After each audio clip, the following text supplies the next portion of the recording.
Episode 5, Rise from the Ashes. We're going to start this one all over again. So, here's hoping that it's going smoother this time. Let me know, but we're going to give it a shot. Episode 5, Rise from the Ashes, please. Let's do it. Play Rise from the Ashes? Yes.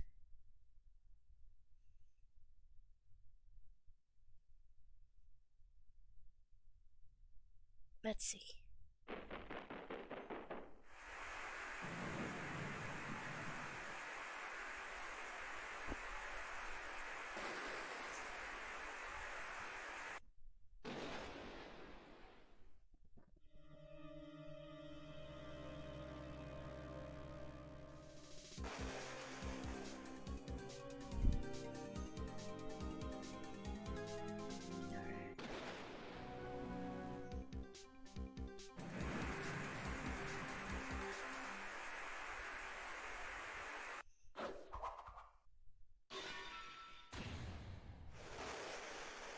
Hopefully this is going better. Oh no! It looks like it's moving a lot smoother, so that's good. Sorry for anyone who was watching for Monster Rancher. This seems to be running smoother, and I have to try and play games that my computer can handle, unfortunately. It's been 2 months since Maya left the office. 2 months without a single trial. I've had offers, but none I took. That is, until the day that girl showed up. Yeah.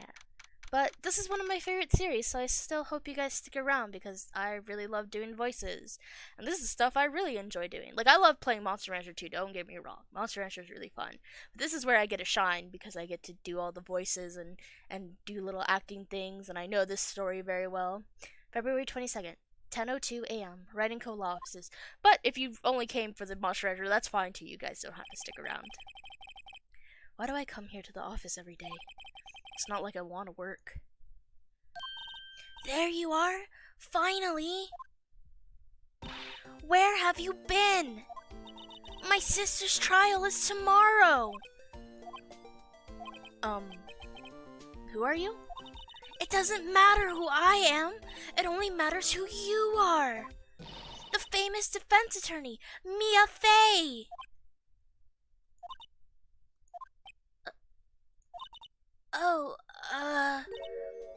You're not Mia Fey, are you? I'm sorry, but Miss Mia Fey no longer works here. So you are the coffee boy? I'm Phoenix Wright, a defense attorney. Right. Wait, you're the Phoenix Wright? The Phoenix Wright from the Edgeworth murder case? Yes, that's correct. It wasn't Edgeworth who was murdered, though. That's a relief, then. You're better than nobody. I'm sorry. I'm afraid I'm not taking cases right now. But you are Phoenix Wright, right? The undefeated defense attorney? Look, I'm not accepting any new cases. I'm sorry, but you'll have to try elsewhere.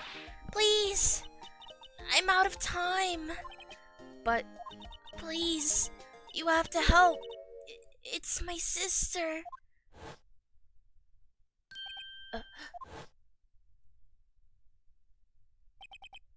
Maya? Could it be? Okay, I'll hear you out. Really? Thank you so much. My name's Emma. Emma Sky. I'm a scientific investigator. Scientific investigator? What do you think of this? See this? It's my attorney's badge. Well, I've never seen a real one before. You're the first one who's actually been interested in mine, believe me. Its composition is mostly silver.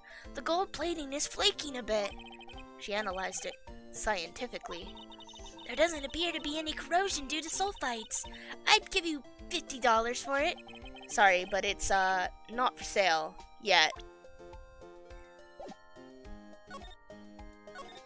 Emma, was it? So you're a scientific investigator? Yes!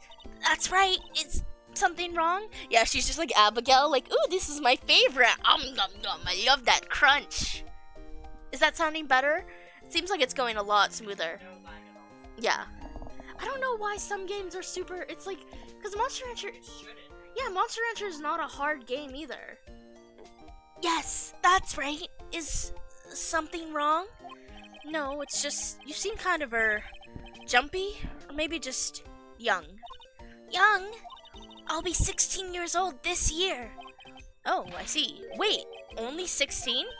I'm set to be formally assigned to forensics in 3 more years. My work is becoming quite well known, at my age, no less. So what exactly is your current position then? Well, legally speaking, I guess you call me an 11th grader?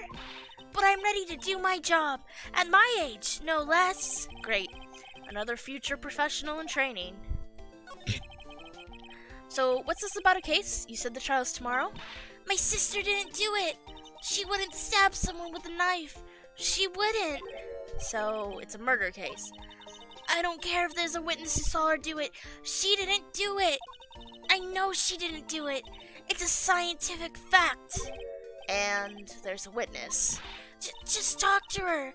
You have to talk to her. Right. I suppose I will. I promised her I'd bring Mia Fey, but... That's interesting. How would she know Mia? So you want to be a scientific investigator when you grow up then? Excuse me? I'm not a child, I'll have you know. Still, it's good to have a goal. A very unusual one. I believe investigations should be done scientifically. Don't you? Yeah. Sure can't fault her for a lack of enthusiasm. If this case is handled scientifically, I'm sure my sister's name will be cleared. Your sister? I've been doing research, you know. I'm developing a new scientific method of case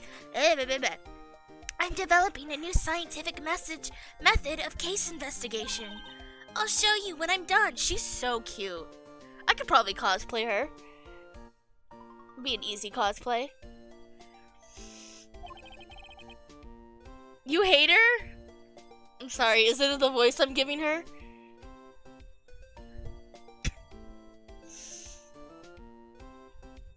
Oh, I'm looking forward to it. Guess I should get down to the detention center and talk to her sister. Thank you.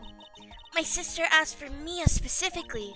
This Mia Fey person was a few years below her in school. So they went to the same school, huh? She always told me to go to Mia if I ever needed a defense attorney.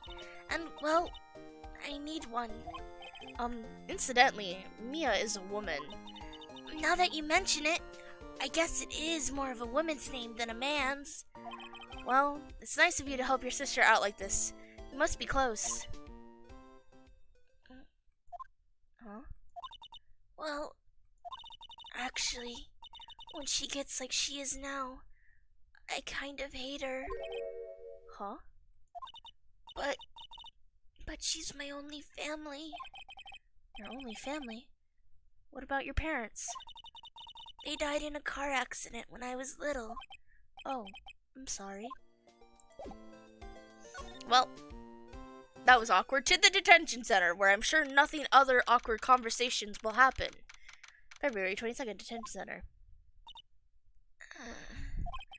I wonder what's wrong with Emma. She got quiet all of a sudden as soon as we arrived. Guard, I thought I told you I didn't want visitors. Sorry, ma'am. It's just your sister. No excuses. Give me that bagel. People who have watched Pro CD will understand that joke. I don't want to, like I said, I don't want to make references to other better YouTubers, but it's hard not to think about things like Bagel Cop and the Charlie Brown adults, so I might just give them a little like, hey, I know them. I know that reference. But anyway, no excuses. Or did you not want to raise this year? Understood, ma'am. Please don't take my bagel. That's all I have. What was that all about?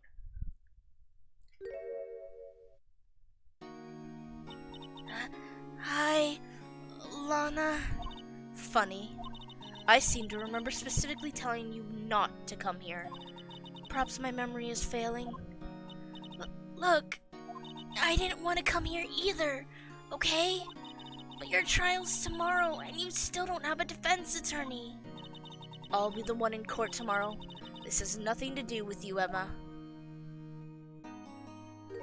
Isn't that right, Mr. Wright? Hey, how do you know me? Mia mentioned you. I've heard quite a bit.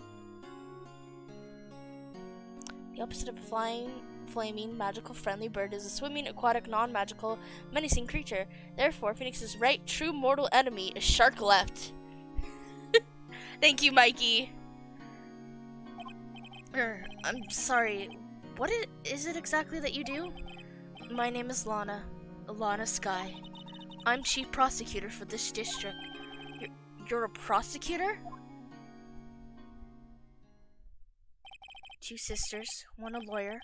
Could this be a coincidence? Emma, Lana, I mean, they're just like... Is something wrong, Mr. Wright?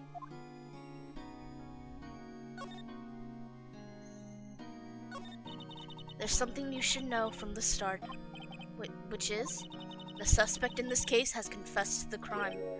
Huh? Wait, but the suspect is... Me. I did it. Well, Mr. Wright, well, why don't you begin by telling me what exactly happened? The crime took place yesterday, February 21st at 5:15 p.m. Get it together, Wisdom. I'm not known for making mistakes in my dialogue, so you need to step up. That's quite specific. It was in the witness's disposition. A witness clearly saw me committing the crime. That was a bit of bad luck, wasn't it? The crime took place in the underground parking lot at the prosecutor's office. The body was found in the trunk of my subordinate's car. The prosecutor's office, huh? In your subordinate's car trunk. Classy. I was arrested on the spot. Caught red-handed, as it were. Well, that's just great. So, who was the victim? An investigator with the police department. I suppose the correct term is detective. A detective? Death was due to a loss of blood. He was stabbed once in the stomach. By you? Death wasn't immediate, but the wound was fatal. I see. Allow me to repeat myself, Mr. Wright. The victim was a detective. You know what that means, don't you? Uh-oh. What? Mr. Wright, what does it mean? Well, it means the police department will consider it a matter of pride to have me found guilty. They will use any means at their disposal to do so. This case gets worse and worse with everything I learn. So you're the chief prosecutor? That is correct. I'm responsible for overseeing every trial handled by prosecutors in this district. I make sure the prosecutors have what they need to do the job and manage every aspect. Those are my responsibilities, in a nutshell. That's an awfully large nutshell. Still, I'm a little surprised. I would think you'd recognize the district chief prosecutor, Mr. Wright. Huh? In fact, it seems impossible you wouldn't. Lana, what happened to your hand? Oh, this. I cut myself by accident. When I stabbed him, that is. Huh?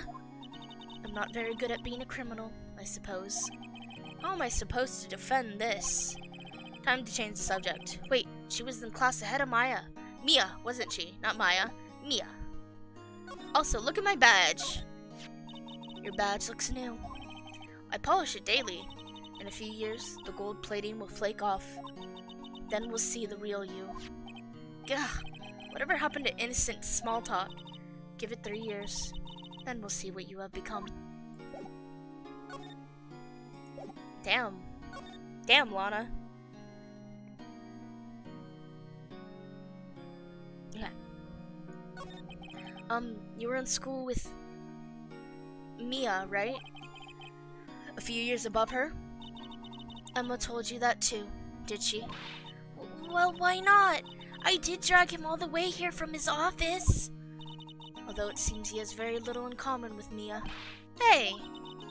It was in law school. I was in my 3rd year and she was auditing the class. She was different than the other students. Hi Alex, welcome back. Different? She was strong. She'd do anything to become a defense attorney. Anything. That was probably why she was attracted to me. Hell yeah. Excuse me? Excuse me? Intellectually attracted. Lana was top of her class in school. I'm pretty sure it was more than intellectually attracted, Emma. I was the best there was. Oh. I'm doing pretty good in school too, by the way. It sounds a bit different when Emma says it. No problem. I understand if you can't stay long, but welcome in. Well, Mr. Wright, excuse me? As you can plainly see, I am admitting my guilt. I think it's safe to say there's no way you can take this case. None. But Lana! Why? Why are you doing this to me? You never think of anyone but yourself. I know you didn't do it, Lana. I know. So how can you say you did? If I lose you, I'll be all alone. I hate you, Lana.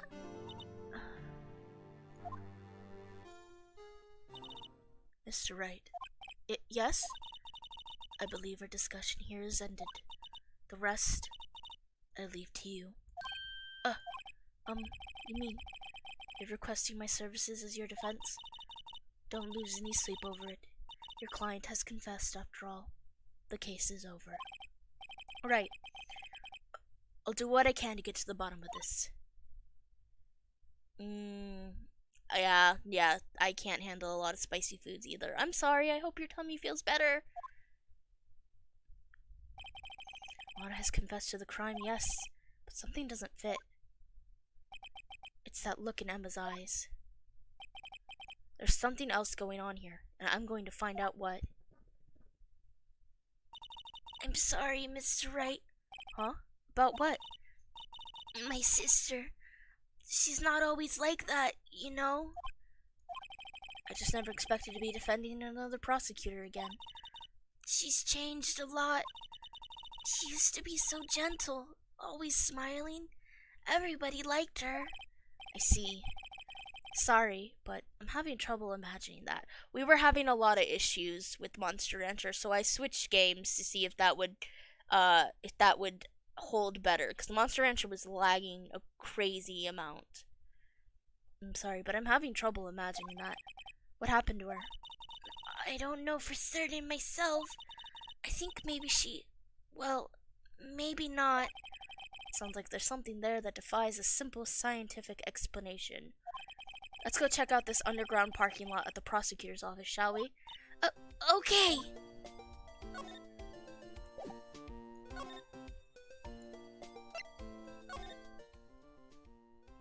Yeah, you're fine. It wasn't working so well.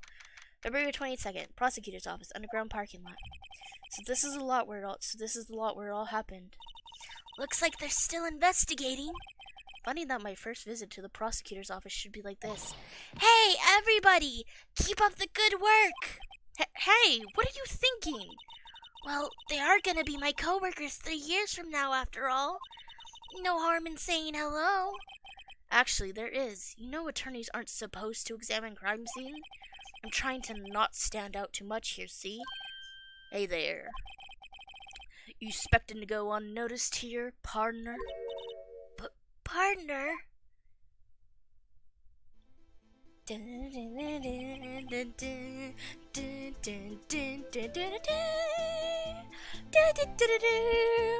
What do we have here? Looks like a bambina got loose from the ranch and is up to no good. Folks gotta learn to keep them doggies tied down, partner. Mr. Marshall. Marshall? Looks more like a sheriff to me. Looky here, Bambina. I know how you feel, but this is my gang's gold strike, see? Strike? This is our claim, our territory, with a motherload of evidence. If you're fixing to mess with what's ours, you'll regret it, partner. You know what dreams the cacti out in the desert dream? You want to? What's this guy talking about? You head along home now. Happy trails, Bambina. Was that a hombre, a friend of yours? Kinda, sorta, yeah.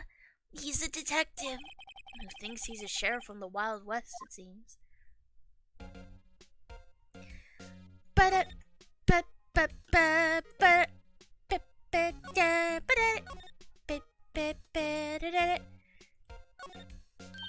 Well, no time to waste. Let's get hunting for clues. I wonder what this is. Well, partner, looks like you got no intention of going home quietly. The sheriff.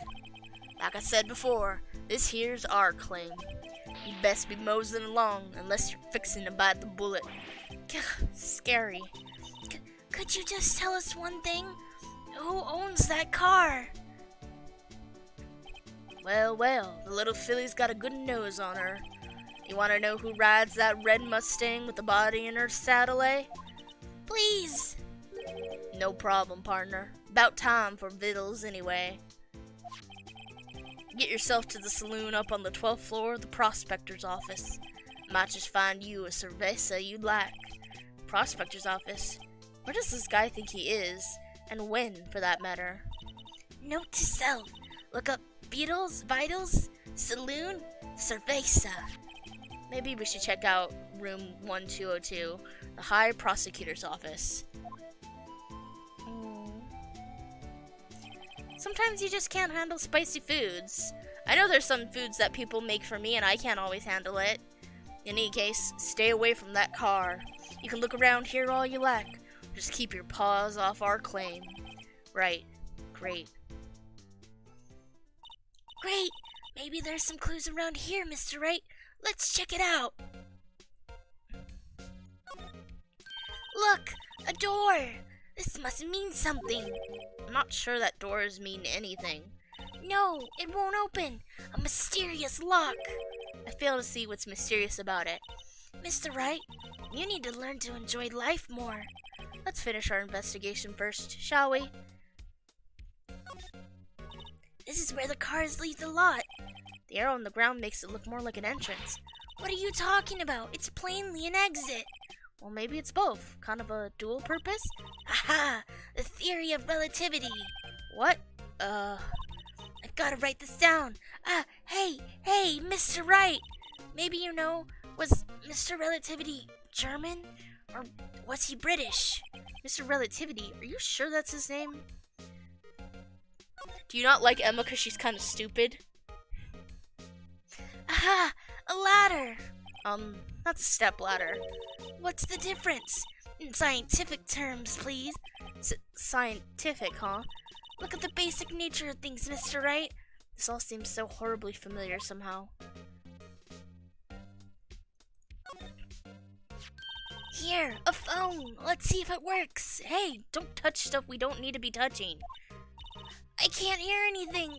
My ears. No, my ears. Maybe it's due to the barometric pressure. What is she babbling about? Hey, what did you just say? See, you can hear just fine. The phone's broken. Yeah, I don't know why she's kind of stupid. If she's top of her class.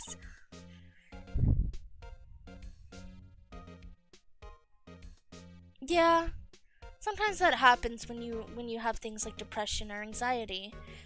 You can feel like small little things that maybe aren't that big of a deal feel like much heavier things. I've had that happen to me a lot. Look, a stylish glass-walled room. Very nice. You can see the whole parking lot from in there. It says security. Perhaps it's a cafe. Huh? Cafe security. Yeah, that must be it. Let's check it out later. I hate to break it to you, but I think that's probably just a security guard office. You know, I scored a 97 on my science test the other day. Too bad they don't have a test for common sense. Damn, Phoenix. Phoenix is so sassy. I love him. This wall is in our way. It's got a faucet. Oh, it's got a faucet for water. Wait, I know. This wall is merely a facade, hiding the truth. This is no wall, but a water tank. I fail to see how it makes any difference either way. An oil drum. Looks like it's filled with water. It's heavy. I can't even budge it. The drum over here is on its side. Wait, I know. I'll hide in here and do a stakeout. I think you'll probably just get arrested. In fact, you may not even have to hide in the drum to get arrested. What? I'm not suspicious. Yeah, anxiety and depression are not they're not a good concoction. What's this, a wallet? Excuse me, officer? Wait, what are you doing, Mr. Wright? What am I doing? I just found this wallet, so I'm handing it over to the police. I don't believe it. This is real basic. Anything at a crime scene is evidence. Let's be scientific about this, please. Just put it in your pocket. How is that scientific? Sounds like theft to me. Wallet hastily stuffed into pocket. I'm called to duty already, and at my tender age. Here, I'll teach you the trick to examining evidence in detail, okay? By the way, her eyes are sparkling. I can tell she's been waiting for this. Okay, now, look at the court record. It's important if you feel like you're going through a lot to talk to a doctor. If you can, try and get an appointment with a doctor to see if I'm sure, definitely, I've seen those symptoms. I felt better when I went to a doctor and I had my feelings confirmed. You have to be sure to examine evidence carefully on all sides. Now, let's start examining from every angle. Well, it's a wallet. This is the only thing. Oh look, I think there might be a clue here. You should check it out with a press of enter.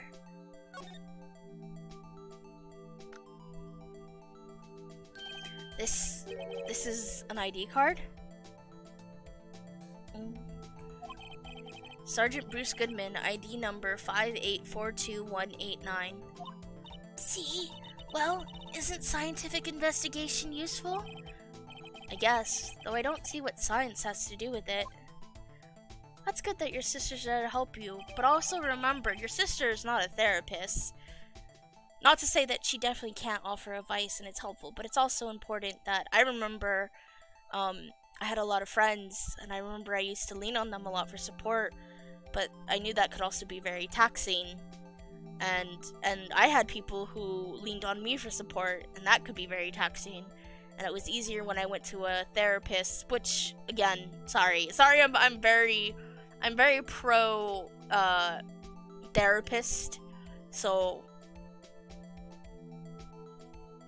oh, sorry, they. Thank you for correcting me. Your sister's a very good person, but it's important that you don't always rely completely on them. It's important to what was I gonna say? But yeah, I have a therapist currently, so it's really helpful, and I feel like I haven't been as, like, not open to other people. I just feel like I haven't needed to dump a bunch of, like, any issues I feel on them. Alright, sorry about that. I am finally back. We can continue. Let's get back into it. Thank you for your patience. If you're using somebody constantly as a therapist, that can get really taxing on you mentally.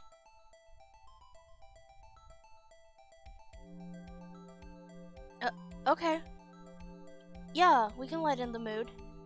Alright, I'm just gonna get back to the game then. No problem. Let's be sure to examine every piece of evidence we find.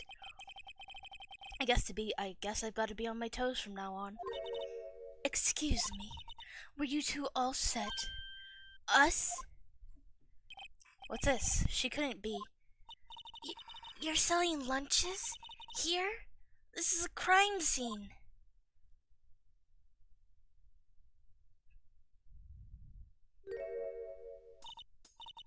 Hello. Half and half, was it? Oh, thanks. And you, sir?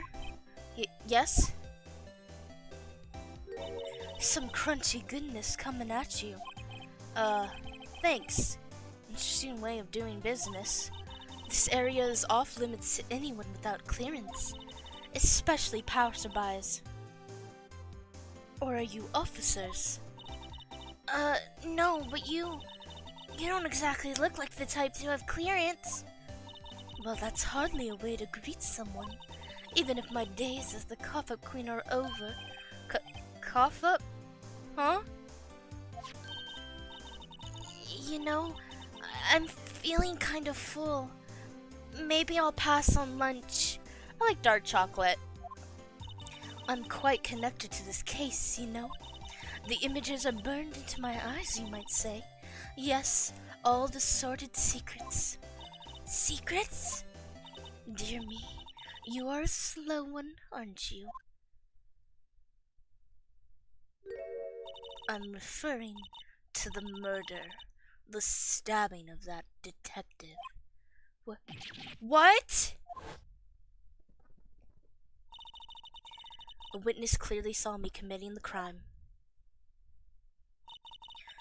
You mean you're the witness my sister was talking about? Please, cough-up queen, tell us what happened. The name is Angel Star. Don't you go forgetting it, or before you know it, I'll have you whimpering at my heels. Yes, ma'am. Yipes, she means it.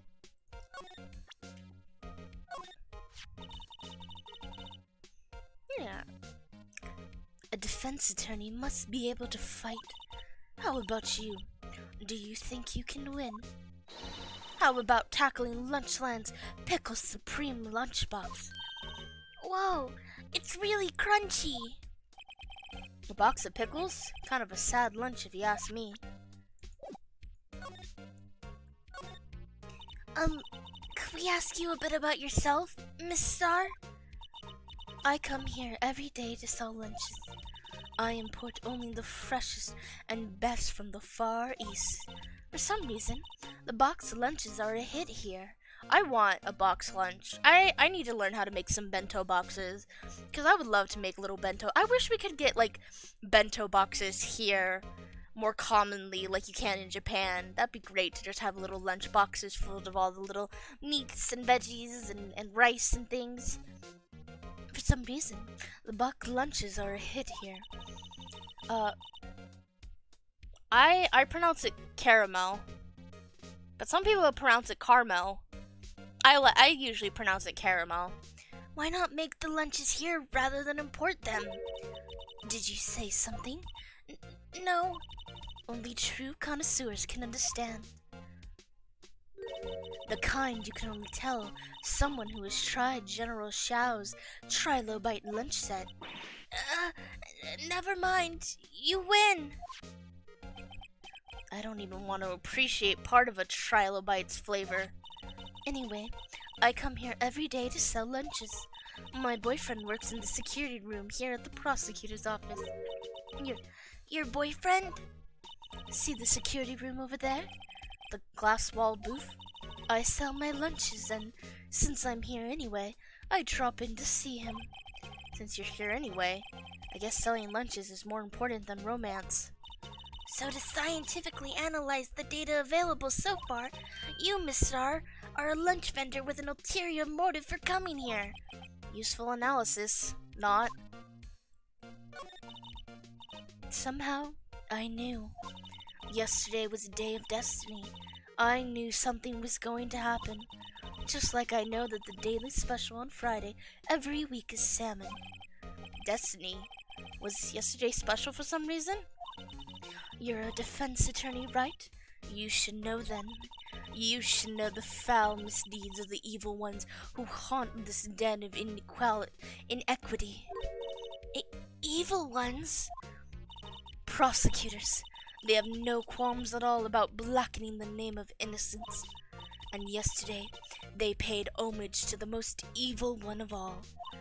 They gave an award for King of Prosecutors. What a farce. So she's saying there was some sort of prosecutor's convention yesterday.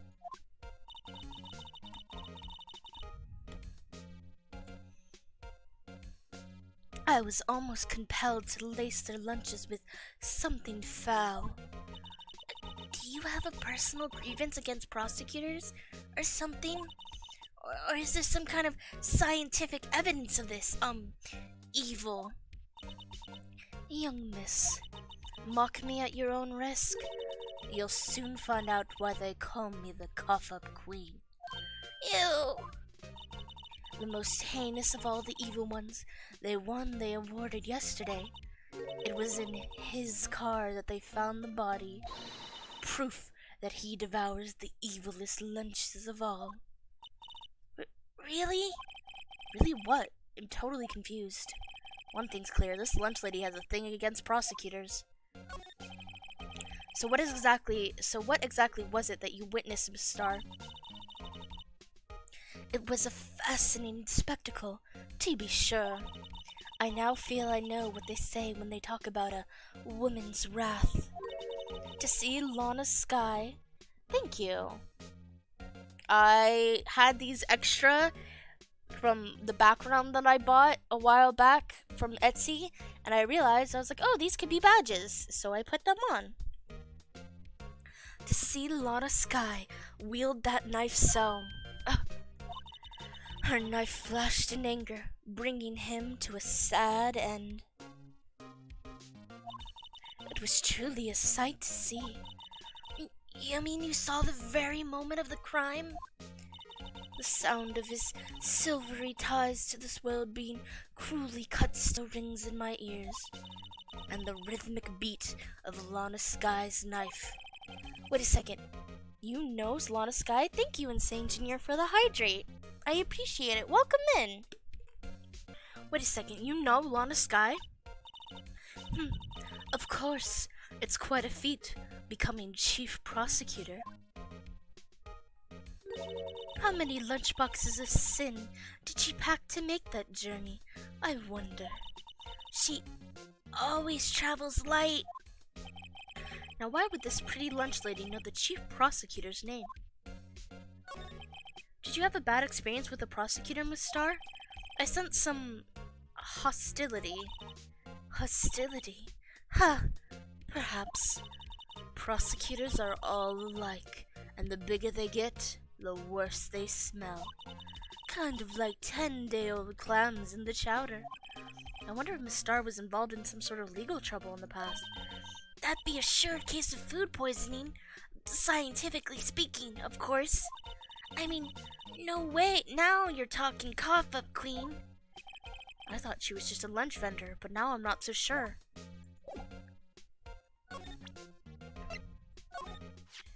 About this card. Lunchland vendors only accept cash, no cards. Especially not a card belonging to someone else. No, this isn't a credit card. It's an ID card. It belongs to a detective. And you're showing this to me, the lunch lady. Why? That's like showing a fine honeyed ham to a detective. Why do I always feel like I'm being mocked? Alright. Let's go to the high prosecutor's office. Huh. Something about this. I don't know what it is, but I'm getting odd familiarity with this place. Hi Ryan, how have you been? I hope you've been well.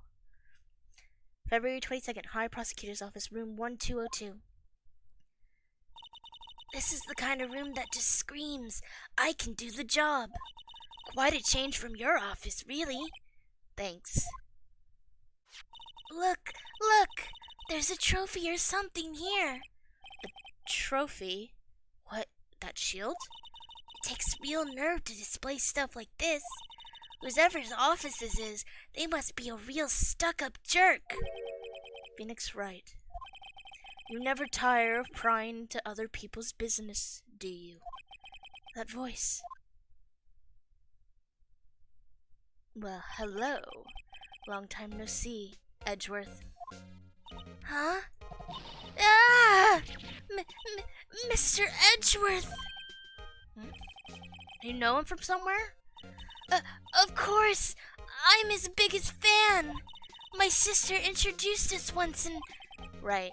His sister is the chief prosecutor, after all. Oh. Well, I hope both of you can chill here if you're just doing all right and feel better. I hope your stomach is feeling better, Alex. I know it's probably gonna take a bit, but your sister's the chief prosecutor, after all. Well, what brings you here? I'll warn you, I've been known to be a real stuck-up jerk. Ooh. No, did I? No, it was just Mr. Wright here. Hey, don't blame me. We're just here to investigate a murder case. Taking off my socks. It's too hot in this room. Murder. A body was found in this nasty bright red sports car in the parking lot.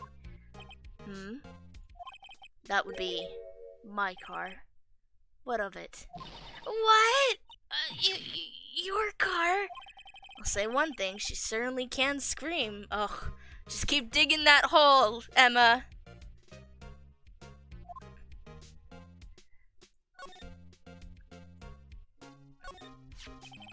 I've been wondering, what the heck is this? It has a big K on it. Prosecutors. Huh? What's that? It's the King of Prosecutors trophy. King of Prosecutors? It's a great honor. They send that shield to the best prosecutor each year. What? So that K, that's... K stands for King? Yeah, you got a problem with that? I didn't design the thing. King of Prosecutors. Kind of like Employee of the Month, only better. Wow, this jacket is even lacier than his usual ones. This must be his lucky trial jacket. Lucky jacket, right? I've never seen him wear it. I'm sure there's a story behind why it's in a frame. Maybe I'll be naughty and take a picture.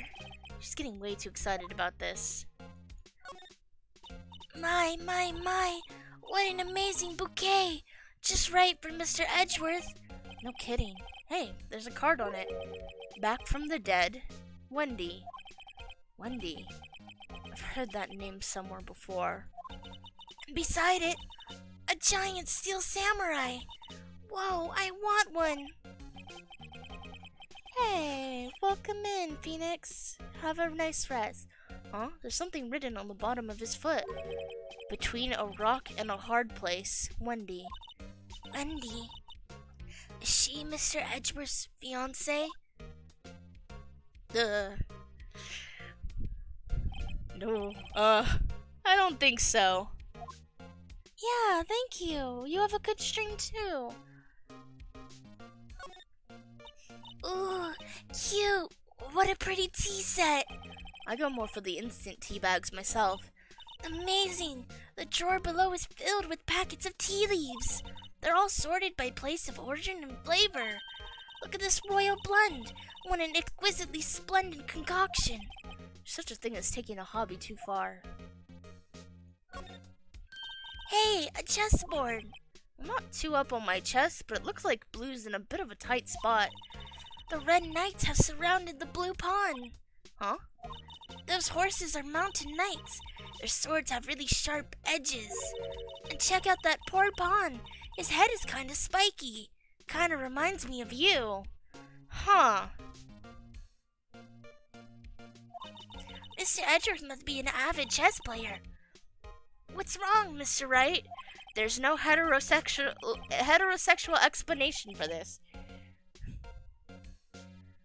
Edges surrounding a pawn with spiky hair? Nah, it's nothing. Whoa, these are all case files. I wish I had a routine. I don't. It's roll over and go to fuck sleep. That's my routine. And then sleep for like 14 hours. Whoa, these are all case files. They're stacked up to the ceiling. There's even a ladder. Odd. I thought Edgeworth wasn't good with heights. He must have someone get them for him. Strange. Why did I just picture Detective Gumshoe? He must study these cases reports so closely.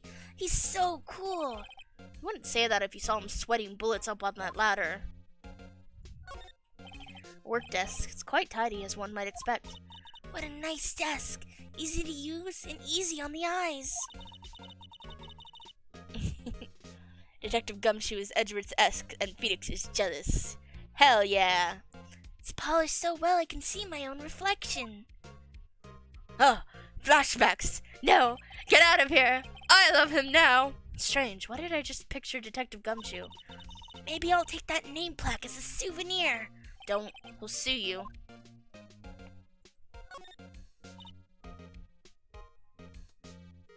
Whoa! What a view! It must be nice to have an office on the 12th floor. I guess he would feel important. Incidentally, were you to jump out this window, the time until impact with the ground would be... Got it! Approximately 3.23 seconds. That's handy to know. Jeez, Emma. Mr. Edgeworth has such a comfy couch. Sofas like that, this make me want to curl up and take a nap. Ooh, curl up on Edgeworth's couch and take a nice little nap, huh, Phoenix? I bet he pores over his case files here until the wee hours of the morning. Then he takes off his jacket, rolls up his sleeve. Whoa, Emma! Inappropriate! You're gonna give Phoenix too many naughty thoughts. And goes to sleep using his arms as pillows. I don't believe it. She's actually daydreaming about Edgeworth working. Not like I am. I bet in the morning he has soft hair and little creases in his cheeks around the seams. He's so cool. Sofa hair is cool? Mr. Wright, you're drooling. So the body was found in your car. Go ahead. Say it right. You think I did it, don't you?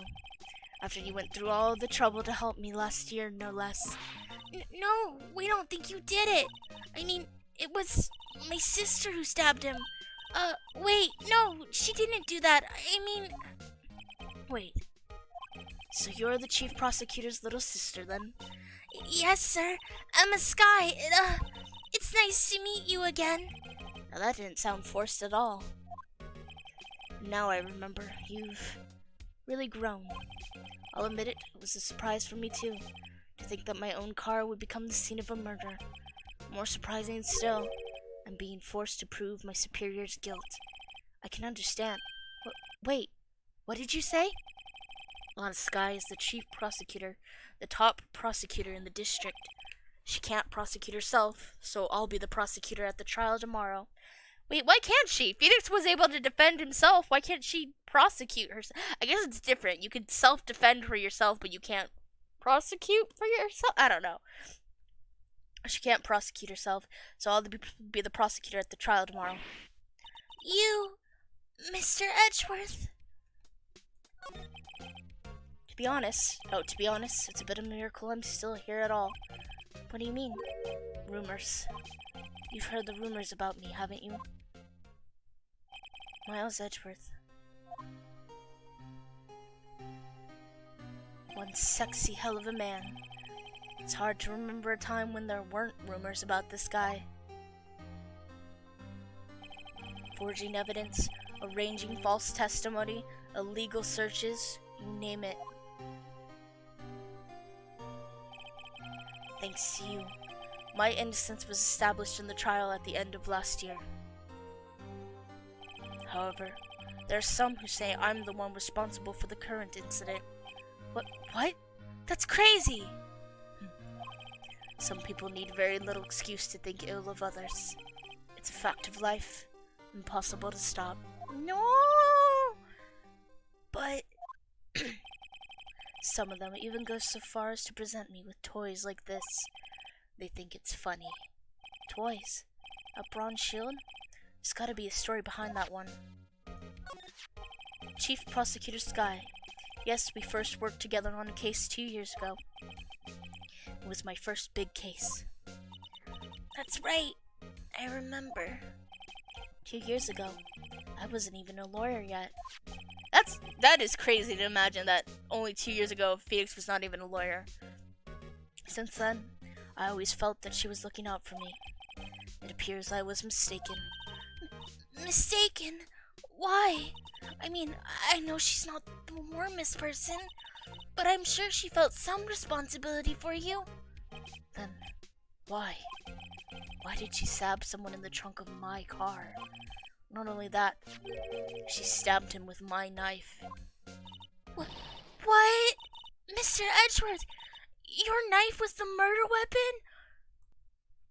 To be specific, it was the knife I keep in the toolbox in the trunk of my car. The murder weapon, usually in Edgeworth's toolbox, traces of victim's blood, no prints. Edgeworth?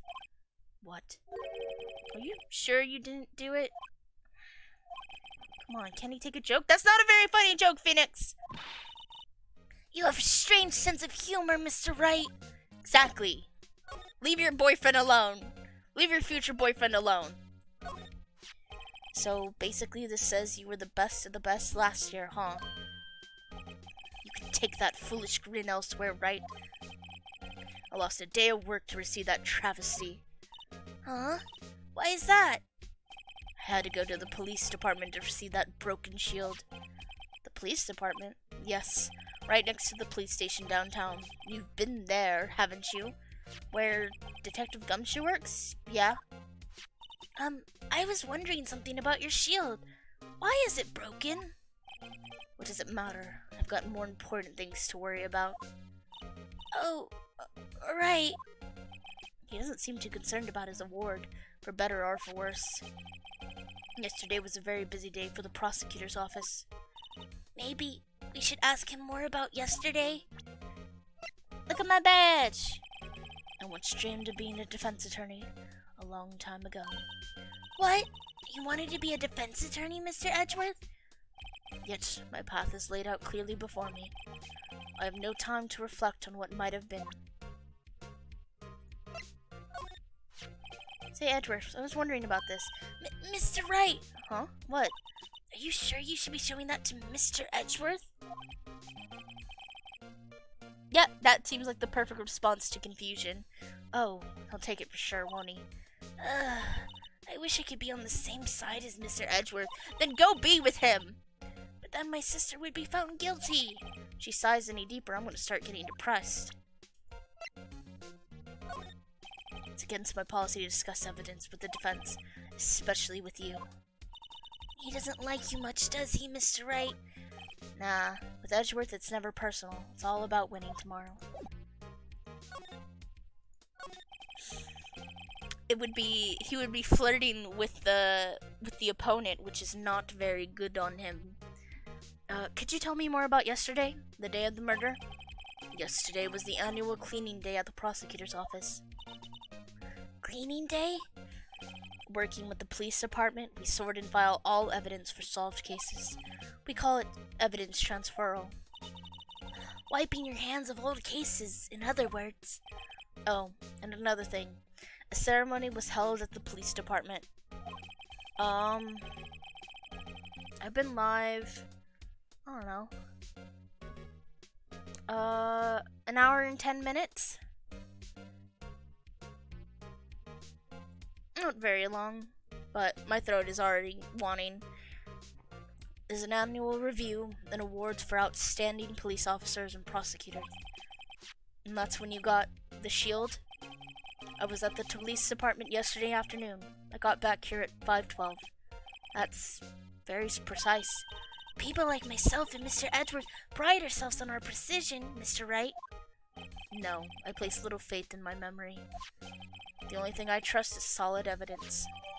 Edgeworth's parking stub added to the court record. This is the parking stub from the underground lot. The murder took place around 5:15.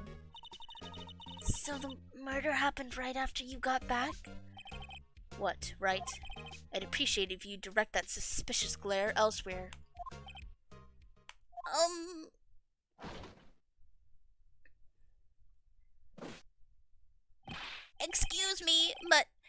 Mr. Edgeworth, anywhere on the premises? I'm Edgeworth. What is it? I'm here, sir, at the request of the chief, sir. I've got your report, sir. Report? What? Did you find new evidence in the case against Chief Prosecutor Sky? I don't like the way this conversation is going at all. Sky, sir? No, sir. No name of that kind, sir. Not in this report, sir. I think I just heard Edgeworth's lid blow. Mr. Edgeworth's lid isn't on very tight, is it? I made a clear request to the police department, did I not? I need to focus on the trial tomorrow, so don't bring me anything unrelated. Sir, but sir. I'm just following orders, sir. They told me to bring this to you. I wasn't aware of the particulars of your... Give me your name. Yes, sir. Meekins, sir. Officer Meekins. Right, Officer Meekins. Take your report and leave. And good luck with that raise next month. But sir, I didn't know. Poor guy. Looks like he was absent on the day they gave out brains, and good luck. Right. Yes, sir. God, you caught me off guard. As you can see, I'm busy. You may leave now. Let's do what he says, Mr. Wright.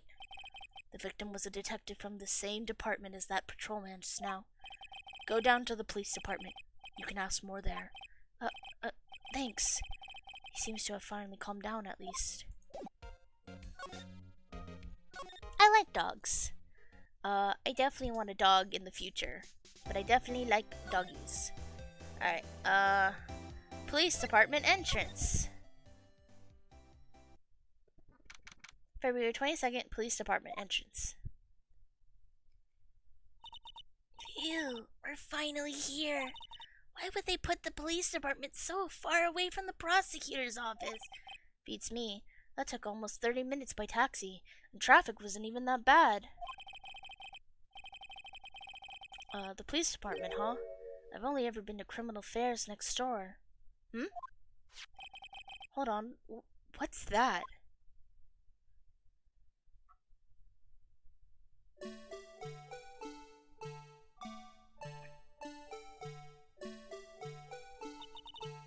Disturbing. Why does it undulate like that? I don't like that word, Emma. Aww. Cute. I've only ever had one dog in my life. It was a Chihuahua, and sadly she's passed away. I think it's been almost 2 years now. She lived a good life, but yeah, my family dog. I've only had one. I hope your dog is doing well despite being a little old lady. Oh, wait, I know. This is the Blue Badger. They're trying to make him the police mascot. Whoa, Mr. Wright, you sure know a lot about the police. Still, he does seem familiar somehow. Forget the Blue Badger. Who's that next to him? Someone appears to be dancing with the Blue Badger. Uh-oh, he noticed me. He sure is running over here fast. Hey, pal, what are you doing here? That's my line, Detective Gumshoe. Specifically, why were you dancing over there? What? Well, at least he doesn't seem to be busy. This is our chance to get information. Hey, I'll have you know I'm a very busy man, pal.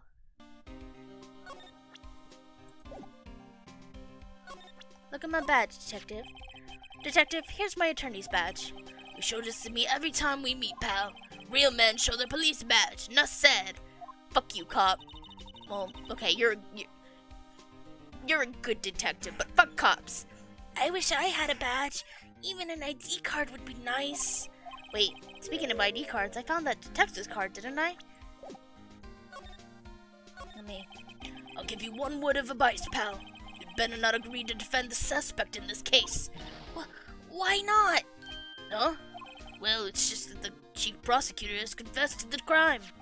She says she summoned the detective to the prosecutor's office and she killed him. But what if she's not telling the truth? Yes, well, no. Come on, pal. There's plenty of evidence against her. But what if the evidence was faked? Hey, Val, can I speak to you for a second? Huh? Me? Why is this little girl so peeved at me?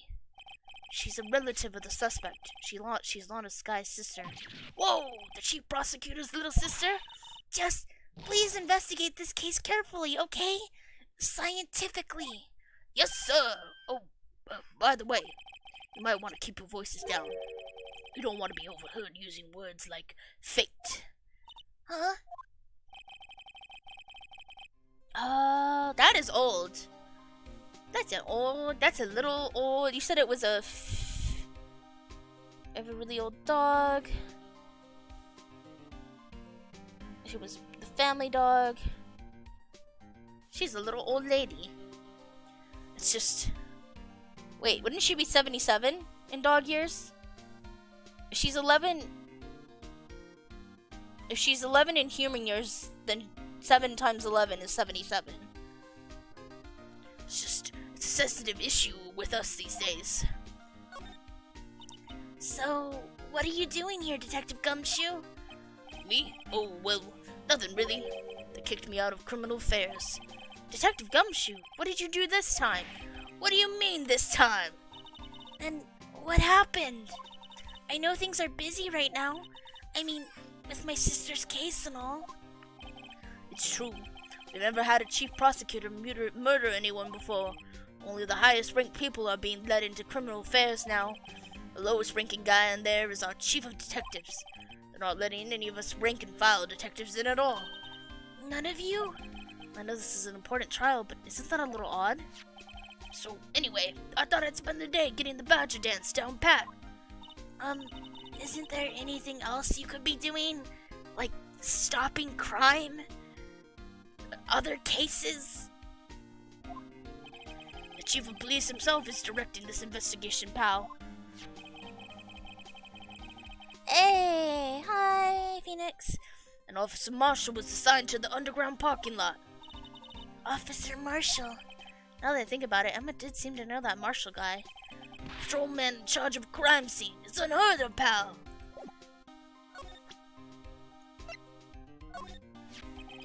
Detective Gumshoe? What can you tell me about this? Huh? Hey, pal, this is a detective's ID card. You can't just keep that. You have to turn it into the police. It's people like you that get me into so much trouble all the time. Meaning Detective Gumshoe must drop his card a lot. Let's see. Bruce Goodman. Sounds familiar. Nah, my mistake. But didn't you work together with him in criminal affairs? Whoa! Now I remember! Bruce Goodman! He's the victim! That's what I thought. Can you tell us more, Detective Gumshoe? So, this ID card belonged to the victim? He was a detective, like myself. Detective Bruce Goodman. Don't you think it's strange? I'm in a lot of fandoms. Oh, yeah, I'm in a lot of fandoms. I write fanfiction, so, yeah. I mean, why would the victim's ID be lying on the ground where we found it? Well, Detective Goodman should have been at the police department yesterday. There was an evidence transferal for a case he handled 2 years ago. Evidence transferal? Mr. Edgeworth mentioned that too. But Detective Goodman was killed at the prosecutor's office. Well, that's the thing. It's hard to say this, but word is that Chief Prosecutor Sky called him out there to the parking lot. And Lana's confessing as much. Hey, that's it! That's the King of Prosecutor award that Mr. Edgeworth got yesterday. Were you at the award ceremony, Detective Gumshoe? Of course, pal. I got an award for diligence myself. Congratulations. I was wondering, why is the award a shield? And why is it broken? Oh, there's a reason. I'll tell you what it is later. Apparently he's forgotten. But I was proud of Mr. Edgeworth for winning that award, even with all the naysayers in the prosecutor's office. Naysayers? Must be because of the rumors. Found in Mr. Edgeworth's car, stabbed with Mr. Edgeworth's knife, huh?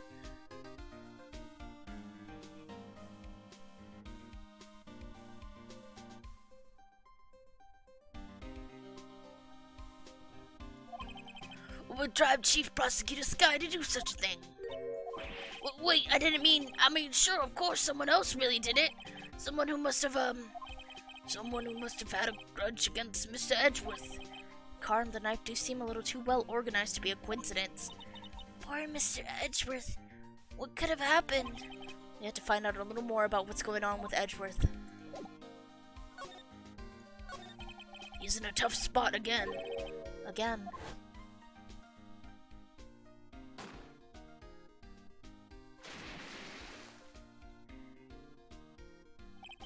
Well, it all started with the murder of that defense attorney Hammond. But Mr. Edgeworth was found innocent. Listen, pal, there have always been rumors about Mr. Edgeworth.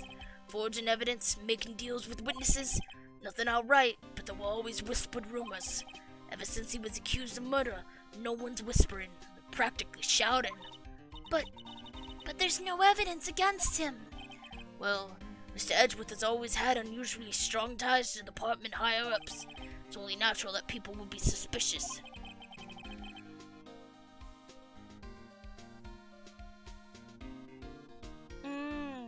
Like a blue-green ship? I know, like, I've heard of red and blue lesbians, or red and blue gays, blue-green lesbians, blue-green gays.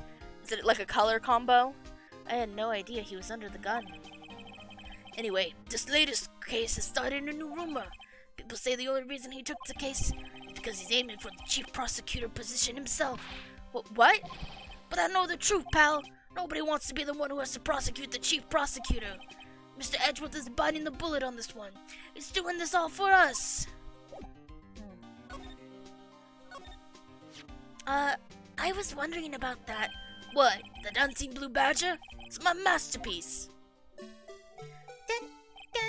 You made this, Detective Gumshoe? The chief threw together some designs and I just did my thing, pal. Nice work. It's battery powered, so it can go anywhere. There's no switch, so it just dances until the battery dies. Poor Blue Badger. Waited to dance until he drops.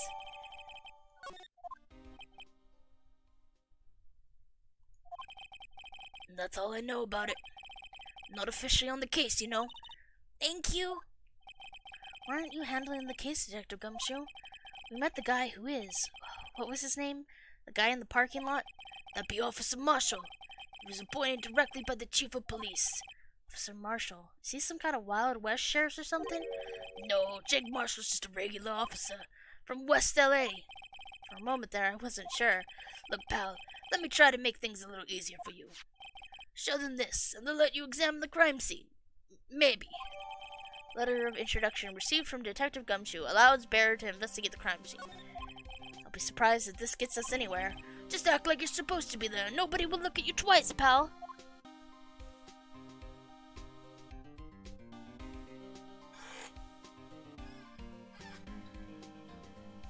D and F? Anyway.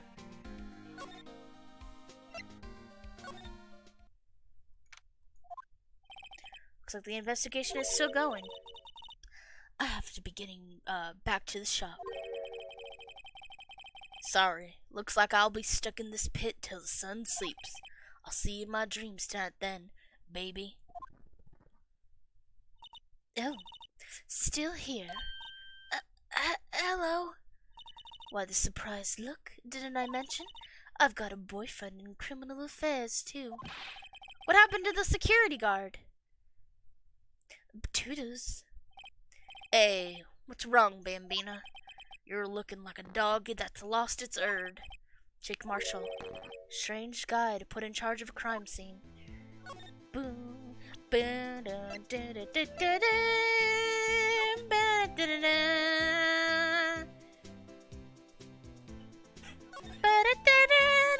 Hey, check it out. There's a metal plate here. Looks like the names of all the previous recipients are engraved on it. Whoa, one guy's listed a bunch of times. Von Karma. I guess he must be a foreigner? Yeah, that's probably it. Well, wherever he's from, he must have been an amazing prosecutor. Actually, he's a piece of shit. I'd like to meet this Mr. Von Karma sometime. Get your ass in jail and maybe you might meet him. When she says it, his name does kind of have a ring to it. Shitty ring. Fuck that prosecutor. Ba-da-da-da-da.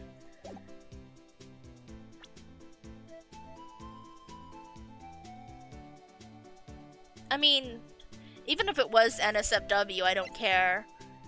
But, okay. I'm trying to think if DNF is probably the, like, an acronym for whatever show or game you're talking about, right? This must be the victim's blood, right? Either that or Edgeworth cut himself peeling an apple. What's Edgeworth doing with a knife like this anyway? God, it's so hot. Hey, maybe he spends his weekends roughing it in the wild. Edgeworth? In the wild? I think my fruit peeling theory is more likely. Are you kidding? I always pictured him as an outdoorsman. Him in nothing but a flannel top, arms bare, chest and butt. Oh, Phoenix is just like, alright, stop!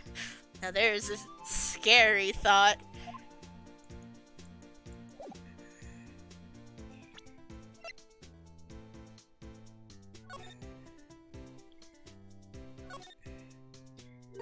Hey, look here! It looks like something's been crossed out. Maybe it was a letter or something to Detective Gumshoe? Let's see. Annual bonus, $20? I think a couple zeros are missing. No, that sounds about right. At least in that detective's case. Maybe I should rethink my career as an investigator. Just, don't make a lot of mistakes like Detective Gumshoe and you should be fine.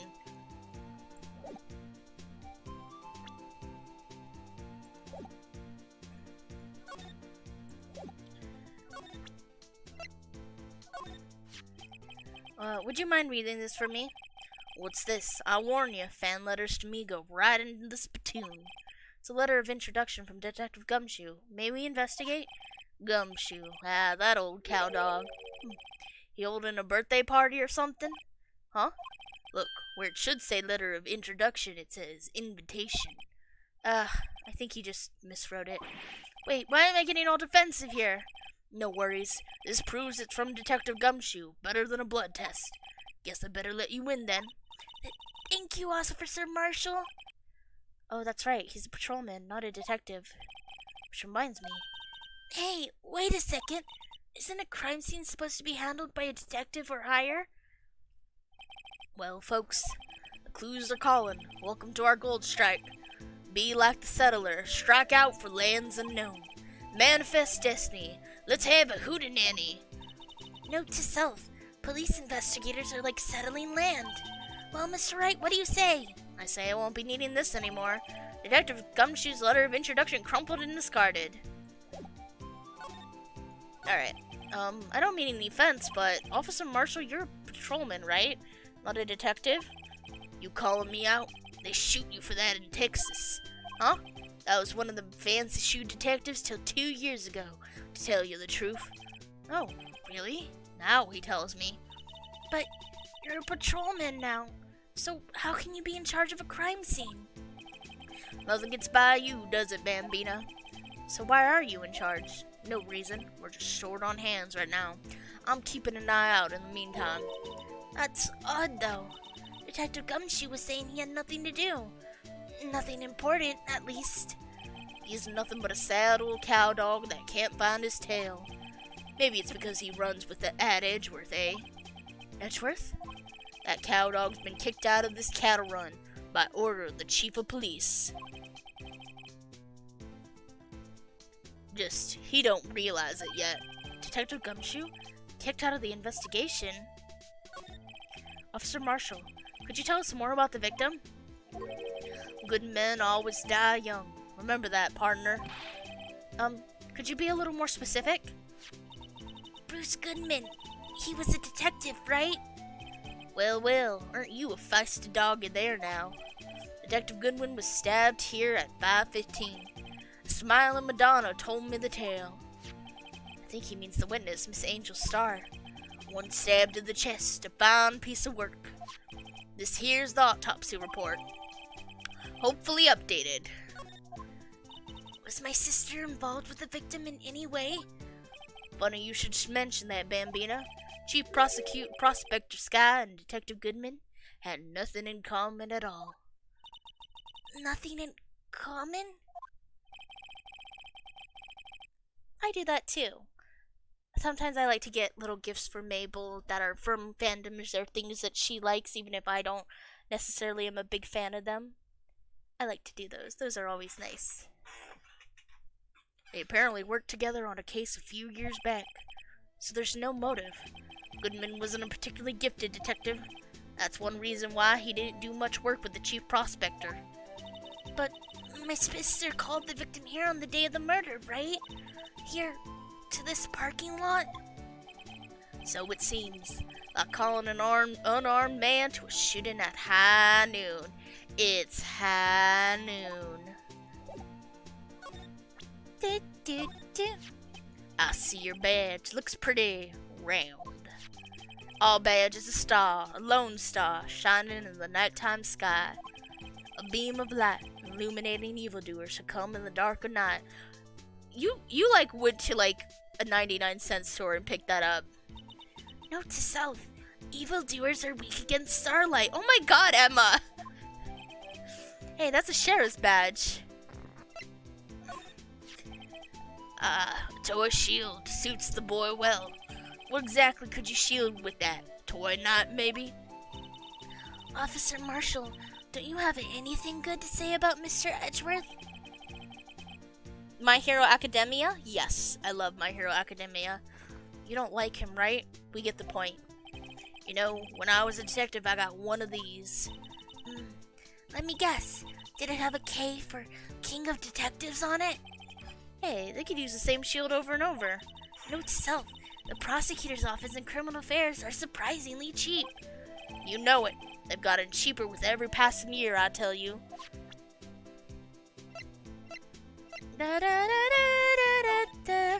What's that? Some sort of police passport? This is Detective Goodman's ID card. Strangely enough, we found it a good distance away from the crime scene. Good distance in this rat hole?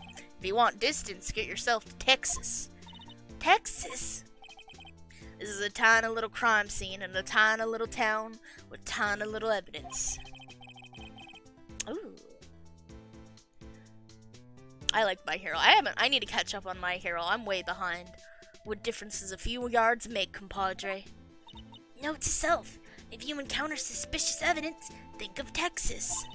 There's no better way to study than to hang out with the pros. I'm just gonna... I kind of get... I do still like Emma, but I kind of get what you're saying. They're trying to, like, make her like Maya, but they're making her, like, I don't know. Some of her comments are, like, really dumb. She's really stupid. She kind of is. This looks like a cell phone. Scientific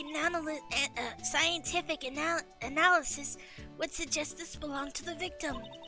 I can't think of anything else it could belong to. What's so scientific about that? Should we check it out? Sure. Right. Let's check it out.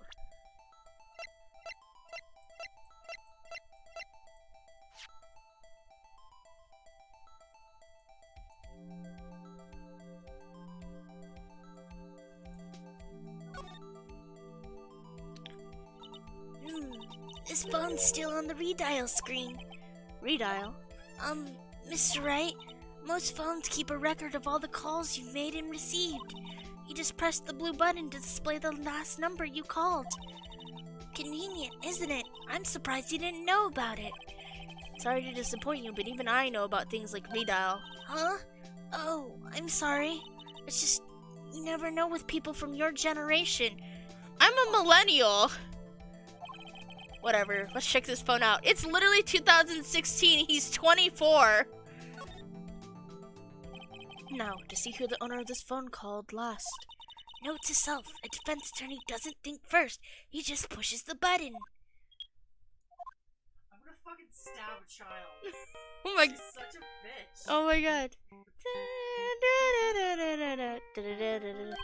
Hey, that song. I know that. Hey, what's going on over there? Sorry. I see you, partner. You pressed redial on that there phone, didn't you? Well, yeah. Whose phone is this anyway? It was on the ground over there. Whose is it? That belongs to Chief Prospector Sky. What? It's my sister's. She apparently dropped it when she was taken into custody, right after the crime. Look, the last call was made right when the murder occurred. Looks like she was fixing to call someone, except she only spoke for a few seconds, according to this. Who did she call? No idea. Sorry, partner. Now, I got a question for you, partner. I heard a phone ring just now. One of those newfangled ringtones. Oh, that? Oh. I'm sorry, that was my phone. What? Your phone? Your phone? Yeah, it's kind of strange, but someone called me right as we picked up the other phone. A wrong number. I hope you're not lying. They shoot you for that in Texas, partner. Uh-oh. I've incited the wrath of the Lone Star Patrolman. So your phone added to the court record.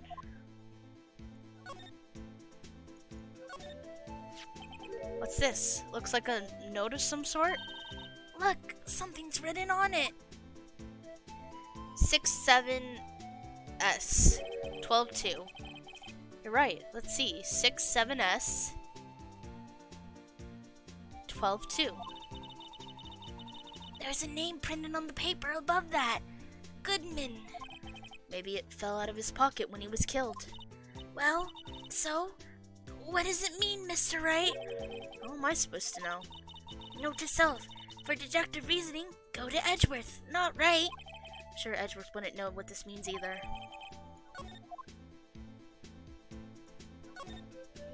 This rope, is it? Yep, they laid it in the outline of the victim's body. So wait, the victim must have died when the killer closed the trunk on him. No, he was stabbed. You've got to be the only person I know that would come to that conclusion. Yeah, Marshall would make an awesome lawman if he would just stop threatening to murder people. Exactly. B block is through there. That's where visitors park. I can see the Lunchland car over there, far in the distance. Hey, you're right. I like the cute design on the door. I can see a cartoon cow munching down on a juicy-looking steak. Doesn't that strike you as a little creepy? Just don't think too deeply about it and you'll be fine. A block. This area is reserved for prosecutors. Defense attorneys are relegated to B block. I dream of the day when I'll be able to park my car here. I'll go over to B block to buy my hamburgers from you, Mr. Wright. I'm not planning on giving up my job that soon.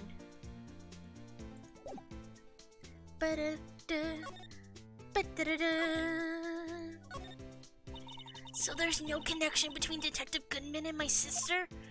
That's correct, but there's a gold mine of evidence against her. And the prospector tomorrow is none other than Edgeworth himself.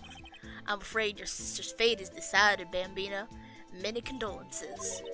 Officer Marshall! Yeah, Bambina? How can you say that?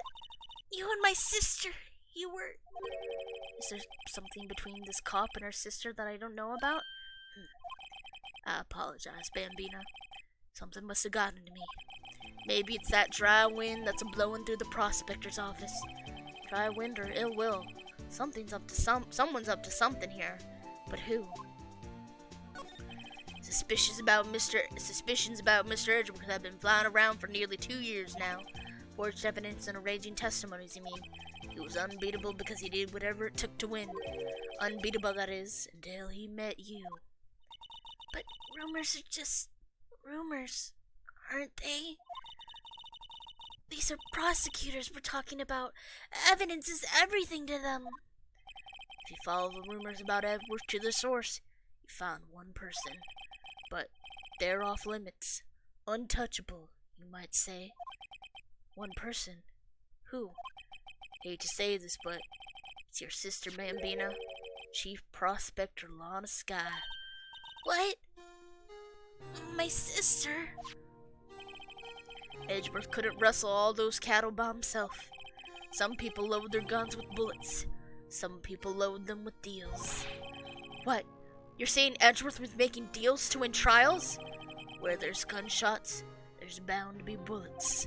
That's what the old timers say. There's a big old secret hidden around here somewhere. Everyone knows it. Is that why Detective Gumshoe was taken off the case?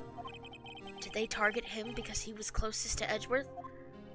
So, well, how are we doing, Mr. Wright? I guess we got some clues. We have an autopsy report, a note from the victim, and a cell phone. So, you think we'll be okay? Well, the only thing still bothering me is that Lana is confessing to the crime. She says she did it. No problem. I can guarantee that she's not the criminal. Oh, by the way, Emma. Yes? I know that song your phone plays when it rings. What? It's the Seal Samurai theme song, isn't it? A popular TV show for kids. The phone that rang earlier wasn't mine. It was yours. At 5:18, just after the murder took place. Your sister called you, didn't she, Emma? I'm sorry. Can you tell me what you talked about? She hung up right away. I see. Cell phone updated in the court record. A detective is murdered, and the suspect is the top prosecutor in the district. I've got a bad feeling about this. Like, maybe I still don't know everything that went on here. Oof. Oof! Things are getting spicy!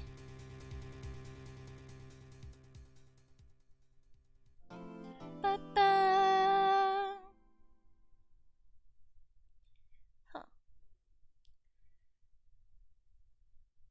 Is Phoenix not?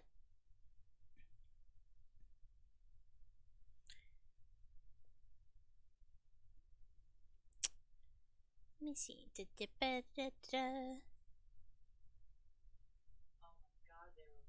Oh my god, they were roommates. So last we did the investigation we were on trial 5, the last trial in the first game. And now we're going to court. So, it's time. Let's do this.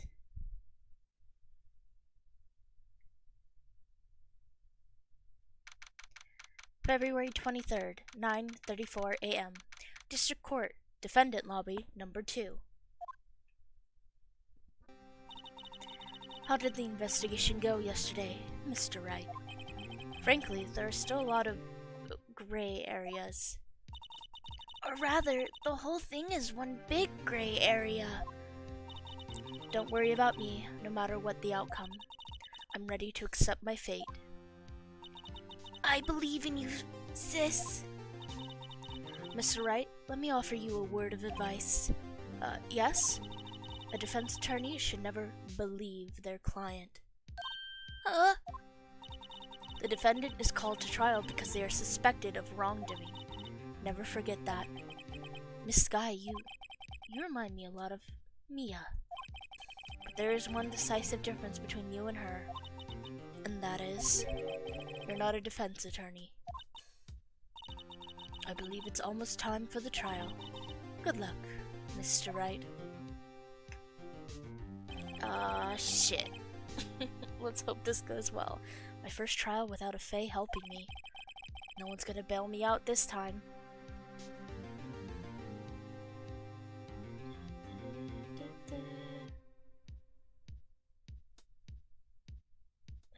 I should have my thing actually open to make sure. Okay. No one's gonna bail me out this time. No Mia, no Maya. I'll be alone in there. So I have to discover the truth, all by myself. Let's do it, Mr. Wright. I'll be with you the whole way. Great. Thanks, Emma. February 23rd, 10 a.m. District Court, courtroom number 9. Nah, we'll be fine. The judge, it's been a while.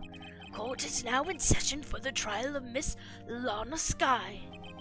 The defense is ready, Your Honor. The prosecution has been ready for a while, Your Honor. Edgeworth. So beautiful. So glorious. So wonderful. It's been 2 months, but I haven't been in a courtroom since this trial. I hope that personal feelings will not be part of the proceedings today, Mr. Wright. They're always part of the proceedings, Edgeworth. You and I both know that. I will choose the path I think is right, regardless of what those around me might say. The judgment to be made here is in our hands, not those of anyone else. Very well, Mr. Edgeworth. Your opening statement, please. Chief Prosecutor Lana Skye has committed an unpardonable crime. Not only this, but she was rash enough to commit it in the prosecutor's office lot. Whoa, he's much more forceful in person. I suddenly feel like confessing to everything. I killed a man last September. I just took a knife and I stabbed him. He took the last burrito from me at this restaurant I was really hungry for. I don't need to know that, thank you. However, she will now pay for her rashness with her life. There was a witness to her crime. A professional witness. Well then, call your first witness, Mr. Edgeworth. The prosecution calls its first witness, Miss Angel Starr, to the stand. The cough-up queen?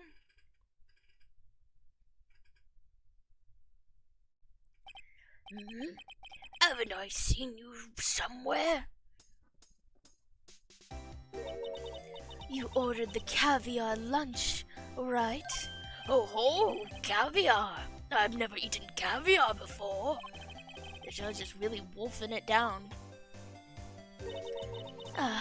And for you, I have a fiesta bowl. Thanks. That looks nothing like a fiesta. Will the witness state her name and profession? And you, sir? Did you order the fingerprint lunchbox? It is too early for lunch. Your name and profession, please. Well, Your Honor, how does it taste? So this is why everyone raves about caviar. It's so tasty it hurts. I always thought caviar would taste like pickled tapioca. What the heck does pickled tapioca taste like? Name, profession, now. Me? The name is Angel Starr. Don't go forgetting it. I find myself running Lunchland these days. Is that what you wanted me to say, Mr. Edgeworth? Very well, witness. Please describe the incident to us. The prosecution will wait. I'm not finished eating. Hurry it up. Very well, Mr. Edgeworth.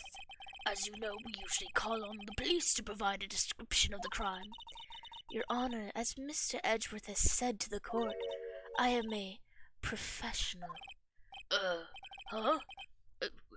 What exactly does that mean? Until 2 years ago, Miss Angel Starr was a special investigator with the police. She was a first-rate homicide detective. What? Miss Starr was a detective?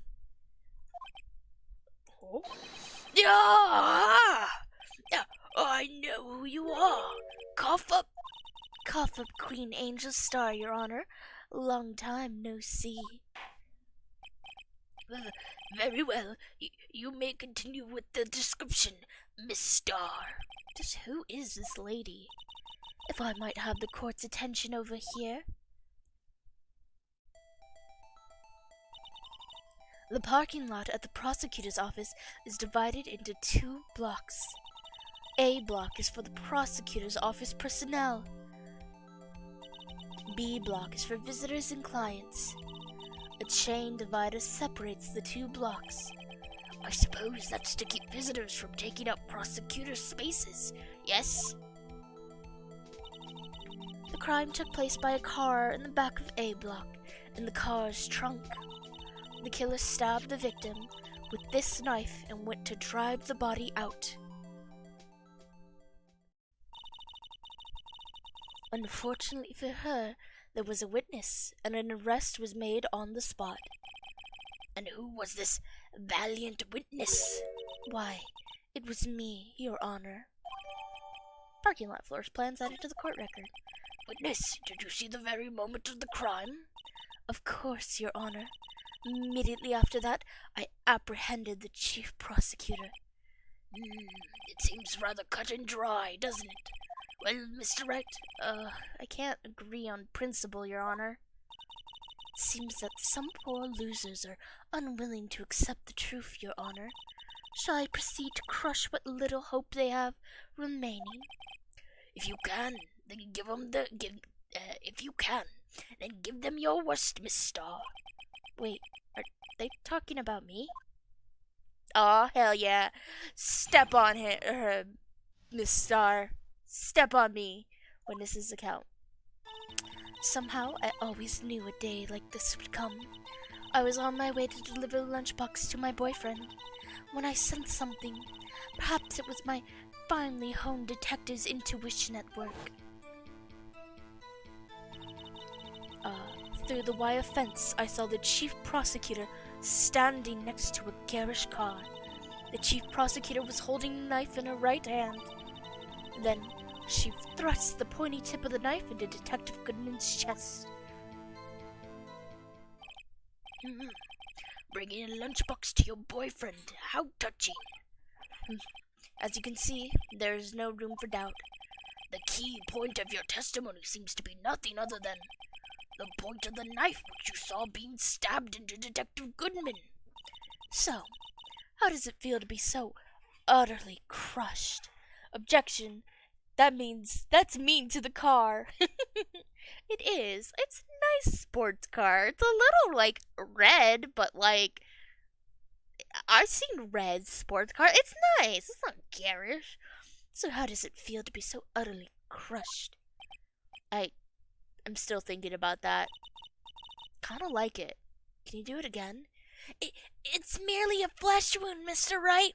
'Tis but a scratch. Very well, Mr. Wright. You may cross-examine the witness. A witness's account. Somehow I always knew the day would come like this. I was blah, blah, blah, blah, blah, when I finished.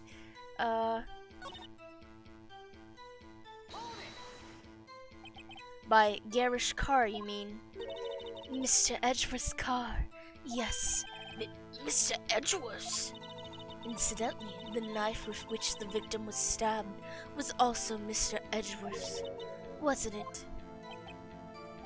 Indeed it was. What an odd case this is. And the person you saw, you were sure it was the defendant. I saw her from no further than 30 feet away. I am certain it was her. If she's telling the truth, we're doomed. Let's just do what we can. Even if we don't have any proof, we can always nitpick. We're dealing with Edgeworth here. I need something more substantial than that. Can you tell us what you suspect was, can you tell us what the suspect was doing when you saw her? The chief prosecutor was holding a knife in her right hand. Tell the court why you didn't try to stop the crime. You did see her raise the knife to strike, no? The defense has a point. Unfortunately, by the time I realized what was going on, it was already too late. Too late? Yes. The next moment, the chief prosecutor brought down the murder weapon. I see. It's only a flesh wound, Mr. Wright. We can make it. You said that before. Anything else?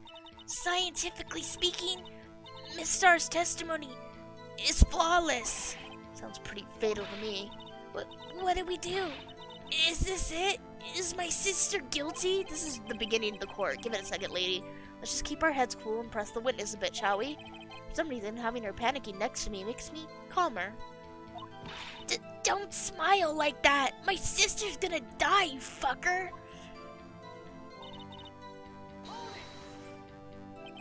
How did you know? I respect the prosecutor's basic abhorrence of crime. Yet their methods are ugly and twisted. Twisted methods will always lead to tragedy.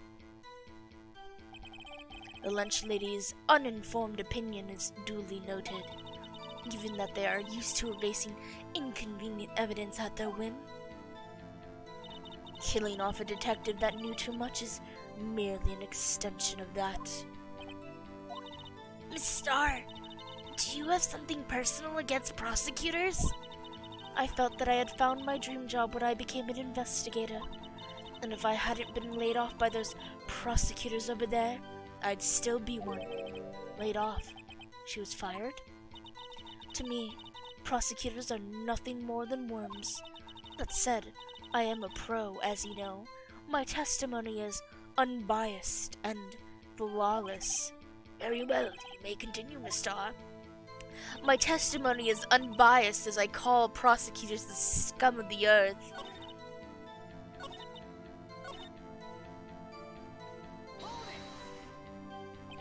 Tell me more about this knife that the suspect was carrying. Well, I'd say the blade was about 4 inches long. Is that right, Mr. Edgeworth? It is your knife, after all. Yes, that's about right. Prosecutors are, by nature, well versed in the location of a man's vital organs. I'm sure it was easier than boiling an egg for my egg salad surprise set. You can't testify as to her ability to kill an egg? I mean, a person? Perhaps a chicken salad set would have been a better metaphor. So the defendant was holding a knife. What then? Then, she thrust the pointy tip of the knife in Detective Goodman's chest. It's only a flesh wound. Blah, blah, blah, blah, blah, blah.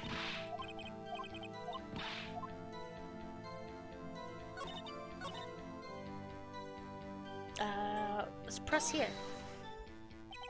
You sensed something, so you're saying you had a premonition of the murder. It felt like, how would you say? Oh yes, it was like the feeling you get when you view a pumpkin chock full of seeds.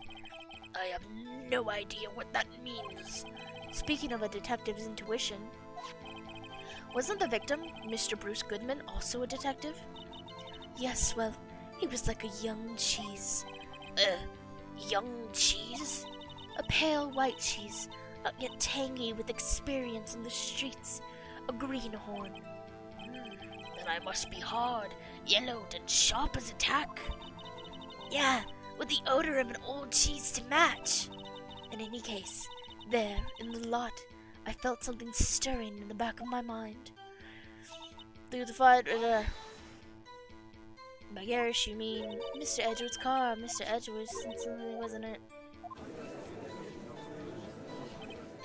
Not an odd case, and the person, sure, I'm certain it was her. She's telling the truth for doing. Let's just do what we can.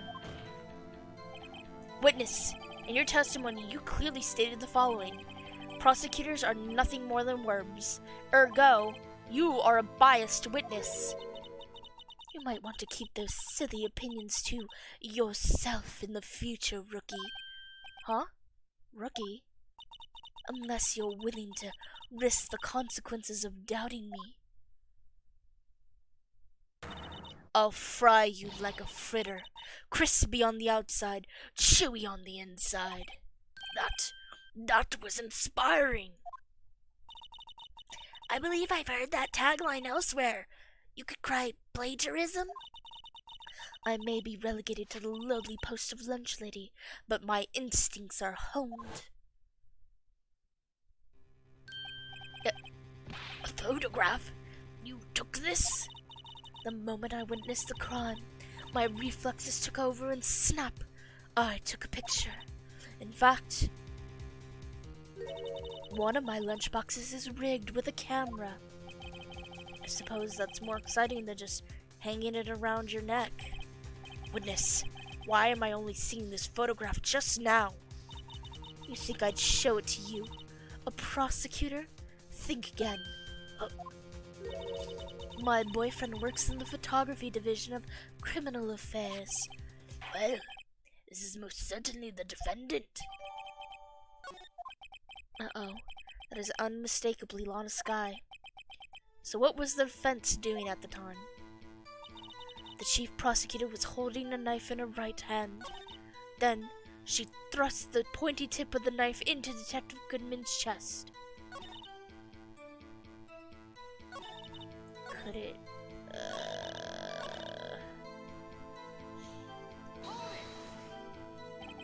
Tell me more about this knife that the suspect was carrying. Well, I'd say the blade was about 4 inches long. Isn't that right? It is your knife. By nature, I'm sure.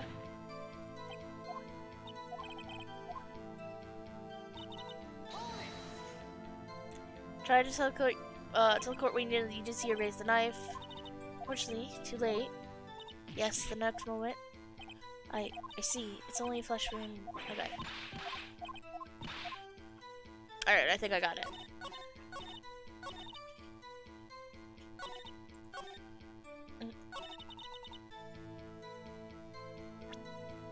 We're safe. Dun, dun, dun, dun, dun, dun, dun, dun, dun, dun. Nope, wrong one. You took this picture, didn't you? So, if you take this picture, and you witnessed this, you saw Miss Skye stab the victim with the knife. As I've already said, yes, I swear it on my finest salmon swirl lunch. I'm sure that is a fine lunch. But, isn't that odd? Look at this photograph. This is the photograph you took at the very moment of the crime. Is it not? Then why is Miss Skye not holding a knife?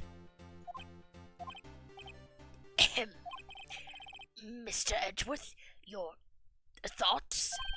Objection. That had to be the weakest objection ever, Edgeworth. Yet it was still stronger than your ever-feeble mind, Mr. Wright. What do you mean, Mr. Edgeworth? This photograph was not taken the moment before the stabbing. This was taken the moment after the stabbing. And how can you tell that? Blood spatter. Huh? See the dark crimson stains on the chief prosecutor's coat? But it's a black and white photograph. Ah, yes, it's hard to tell, but this could be blood. Well, Mr. Wright, I see no problem here. No problem, except you. Mr. Wright, are you going to just sit there and take that kind of abuse? From Edgeworth? Always. Ugh, you got a better idea?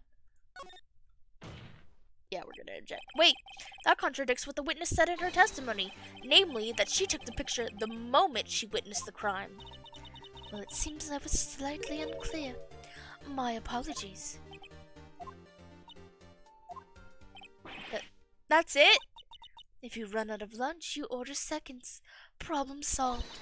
If you don't like it, try ordering the jumbo-sized lunch from the get-go. Good advice.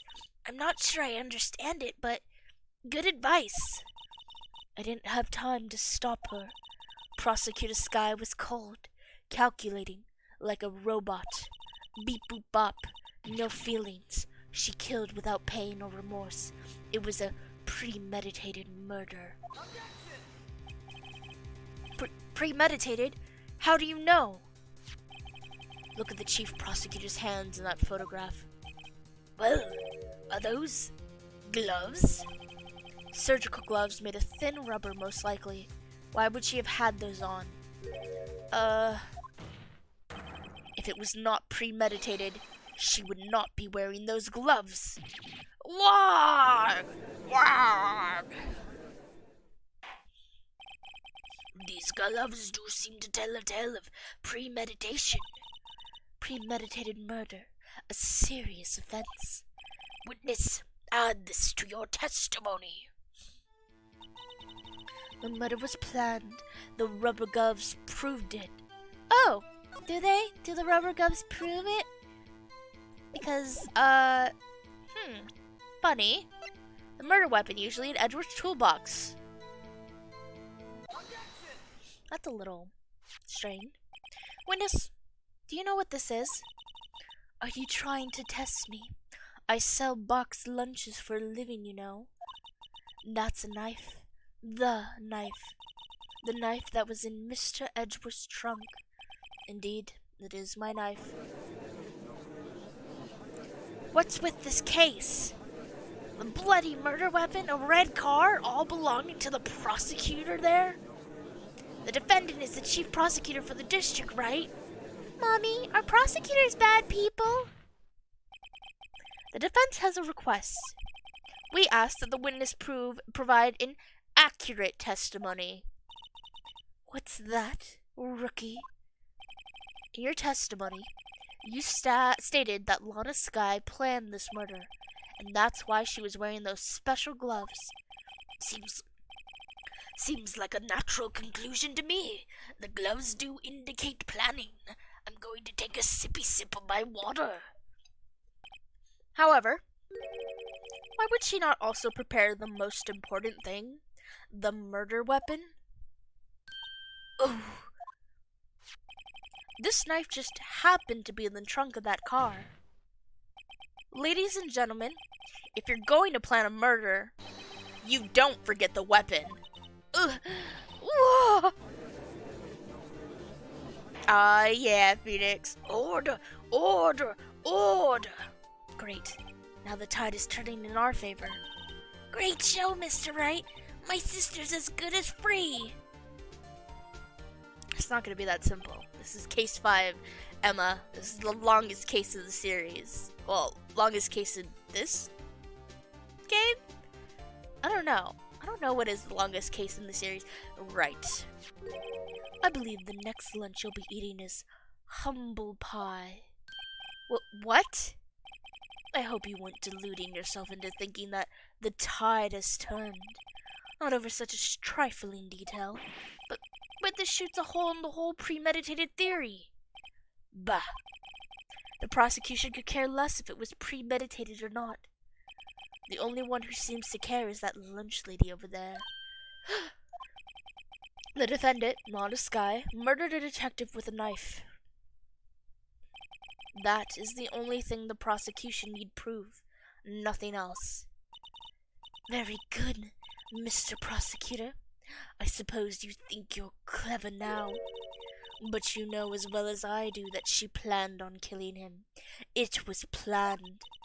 If it wasn't, why would she have been wearing? I believe I'd like to hear your testimony again. Witness, please tell us only what you saw, not what you thought. How dare you? My powers of deduction are not to be underestimated. Really now. Angel's deduction. Give me 1 second. Hello guys, I am back. Hi there, happy Gatito 93, Maya Faye overall. Heck yeah. I definitely like Maya. I think my favorite though is Trucy. Still, can you guys hear me okay? Okay. Alright, we're gonna continue. But Maya Faye, really good. Lana Skye intended to murder Detective Goodman. That's why she called the victim all the way to the prosecutor's office. But welcome in. I hope you enjoy yourself. We're on case 5. I'm sure the chief prosecutor had a grudge against the victim. Nothing else could drive that human machine to plunge the knife in again and again. Again and again, you say? The victim was summoned from the police department to the prosecutor's office. It does sound a lot like premeditation, doesn't it? So, if I ordered a pizza, does that mean I'm planning to kill the delivery boy? In any case, the defense may now cross-examine the witness. Angel's deduction. Along the sky, blah blah blah, called into the da-da-da-da-da-da, plunge it in again and again. Oh.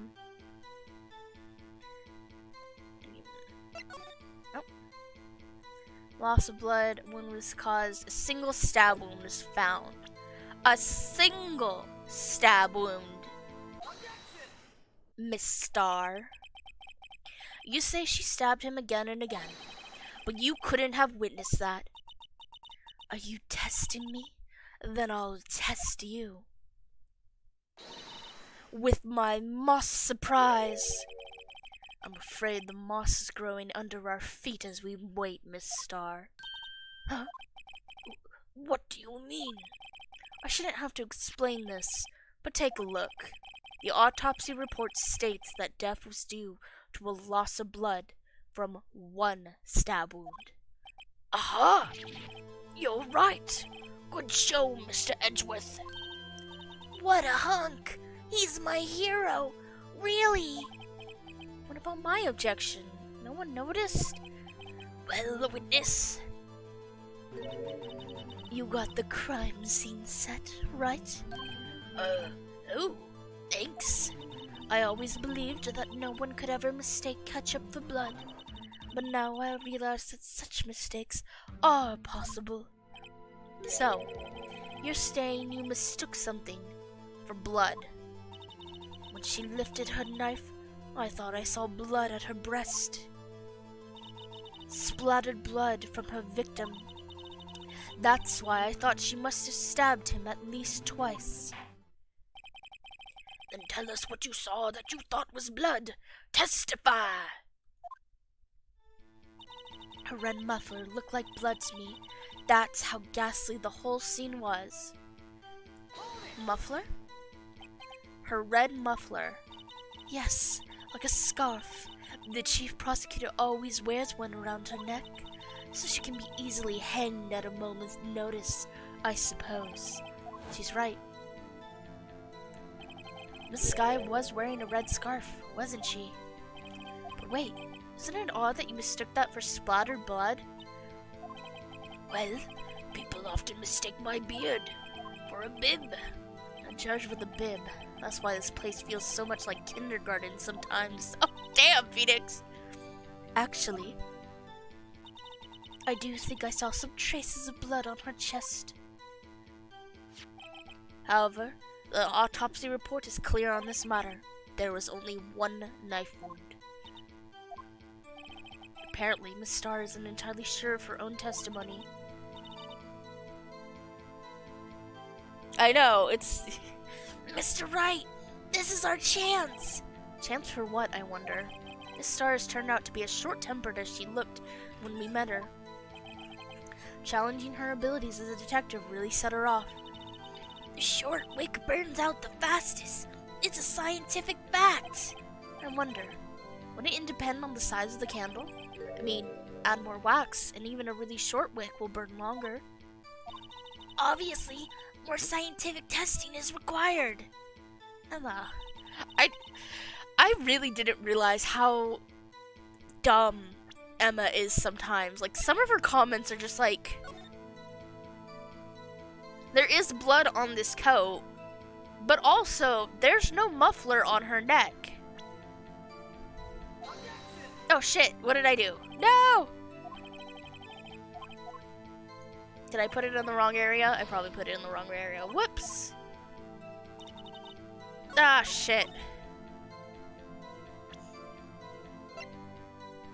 There we go.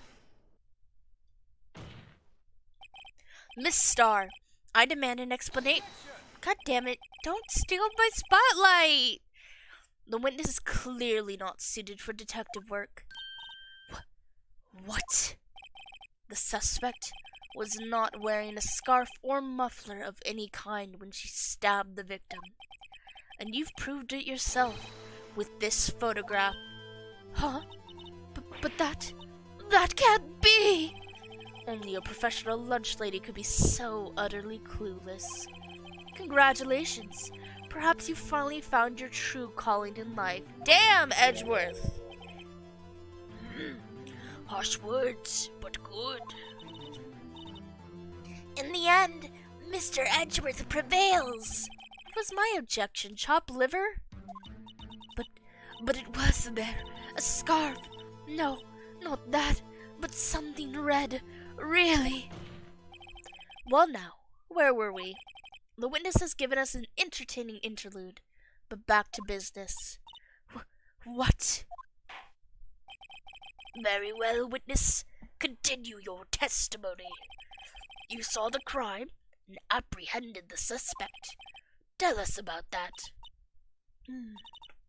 Very well.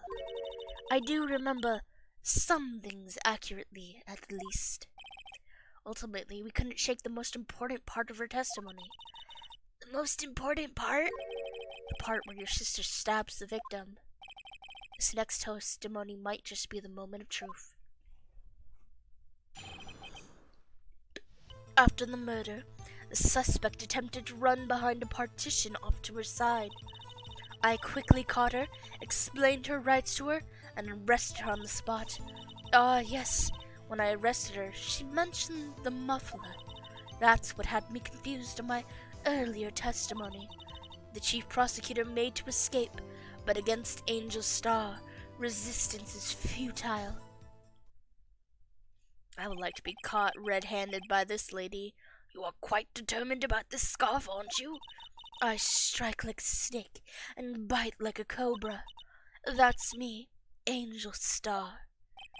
That wasn't a very good metaphor. First of all, a cobra is a kind of snake. Don't bother me with details unless you want to get bitten. Yes, please. No, thanks. Note to self, Mr. Wright is weak against poisonous snake bites. Good observation, Emma. The chief prosecutor tried to resist, but her efforts were in vain. She knocked my hands aside, kicked over an oil drum. An oil drum? Hard to imagine. Oh, she's beautiful, but deadly. A predator, this one. A leopard woman. A row. Very well, Mr. Wright. Your cross-examination, if you will. Are all these, like, women? Lotta Sky, Angel Star, all real sexy women. After the murder, the I'm gonna just press everything here. So where is this partition on the floor plans? I'm sure she means this wall next to the car. That's right. There was a wall there, about 6 feet high. She was obviously trying to hide herself. Quite a natural thing for a criminal to do. And what did you do then? I quickly caught her, explained her rights to her, and arrested her on the spot. You say quickly. Were you close to the suspect? As I just said, I was only 30 feet away from her the whole time. Maybe I should press her for more details. Yeah. I'd like to see this on the floor plans, just to be safe. The lunch lady car was... She was visitor, thus she was parked in B block. So you witnessed the murder from here. That would make it about 30 feet from the car, yes. Is that correct, Miss Star? Yes, that's right. But there was a chain link fence in front of you. Oh, but there was a chain link fence in front of you. I went over it, of course. Amazing. The cough-up queen, lunch lady athlete indeed. It would have taken her a little time to climb over the fence, so she couldn't have gotten to my sister that fast. Yeah, that fence was about 9 feet high, too. So how did Miss Sky not get away? Yes, when I arrested her, she mentioned muffler. She mentioned the muffler. What exactly did she say? If I remembered exactly, I would have told you in my testimony. Cheeky. Anyhow, all I heard her say was the word muffler. Just that one word? So, what you heard wasn't the suspect talking to you, but to someone else? Yes, the chief prosecutor was talking on her phone. Her phone? She can't mean... By phone, do you mean this cell phone? Discovered at the crime scene? Yes, ultimately. Ultimately. My memory. It's like a salmon heading upstream, you see. No, the court doesn't see, Miss Starr. The chief prosecutor first attempted to use the phone hanging on the wall. On the wall? That's right. Near the car, there was an emergency phone on the wall. Apparently, it was out of order. And so she used her cell phone? Indeed, the emergency phone was out of order that day. Good witnessing, witness. Good witnessing? Whatever happened to good testifying? You should, of course, add this to your testimony. The things I do to please this rookie defense attorney. On the cell phone updating the court record, I saw it all. She tried the phone on the wall, but had to use her cell phone instead. Is that right? Is that right? Wasn't there a giant partition in the way? A 6 foot high partition? How the hell did you see that? I don't think so. I don't think so. Miss Starr, I have to conclude that you have a personal grudge against Miss Lana Skye. The witness is a former detective. Her testimony is unmarred by personal bias. Not like I proved her personal bias a moment ago, but we're just going to ignore that for story reasons. Well, who would have thought you would be my knight in shining armor, prosecutor? You who, together with the chief prosecutor, kicked me out 2 years ago. Well, Miss Starr, this is a fatal contradiction with your testimony. How do you explain this? I don't know what you're talking about. Mess with me, and I'll make you cough it all up. Hem. Let's look at the floor plans.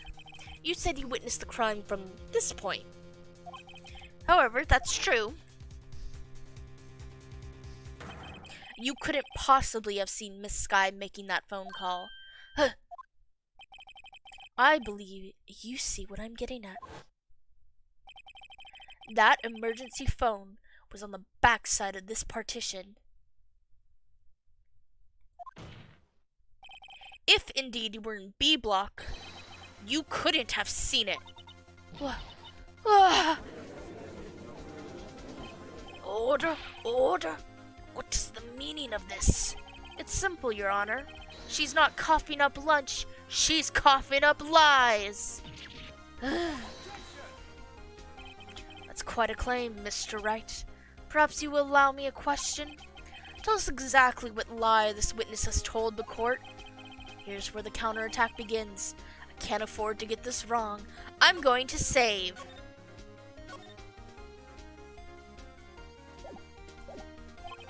The witness lied about what she saw, where she was, the order of events, what she saw, where she saw it. Miss Skye tried to use the emergency phone, but it was out of order. What is significant about this fact? Nothing. Therefore, it would be pointless for Miss Starr to lie about it. Pointless to lie? I see. But, say the witness did actually see Miss Skye using the emergency phone. It would mean Miss Starr witnessed the crime from a different location. A different location? Now that's a pointless lie if I ever heard one. Before you call my lie pointless, at least let me tell it. Let me ask a question to our clever wordsmith, Mr. Wright. Just where was the witness when she saw the crime? All the testimony we've heard until now points in one direction. The place from where Miss Starr witnessed the crime was here.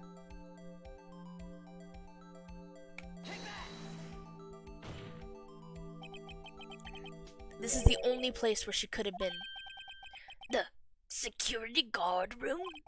Indeed, the security guard room in the underground parking lot is well positioned. It's built on the second floor so you can see the entire lot.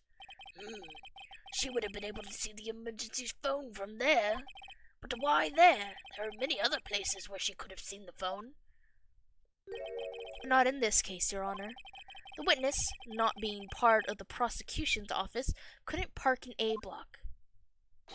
The only place where she could have seen the crime and the back of the partition is here.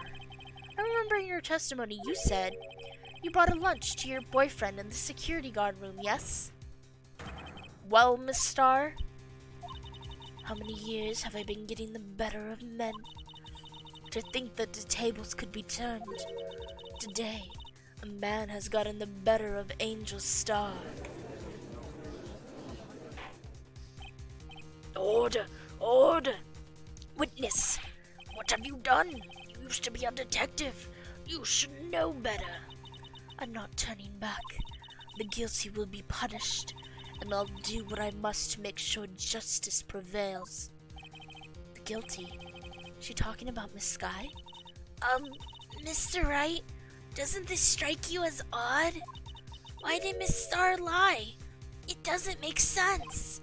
Huh? She could have just said that she saw the crime from the security guard station. It wouldn't change anything. Exactly. This photograph tells all. It was the defendant who stabbed the victim. That truth still stands. It still stands? I disagree, Mr. Edgeworth. What? If a witness is found to be lying, they're guilty of perjury. She knows this. She wouldn't risk that without a good reason. So, tell us what her reason was, Mr. Wright. Huh? Me? Who else? Mr. Wright, let's review what we know. Miss Starr witnessed the crime from the security guard station. But she lied and said she saw it from B block. It must make a vital difference. But what? What would change?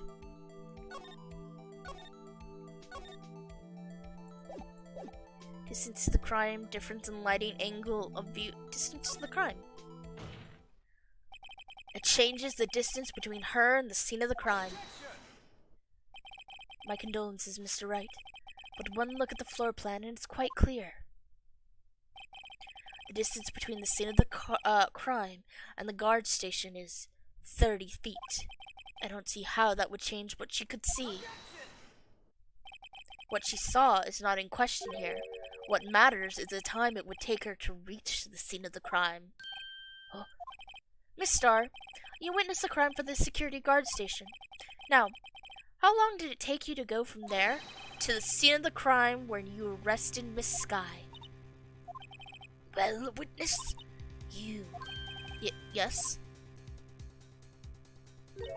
You ordered the squid wheels, right?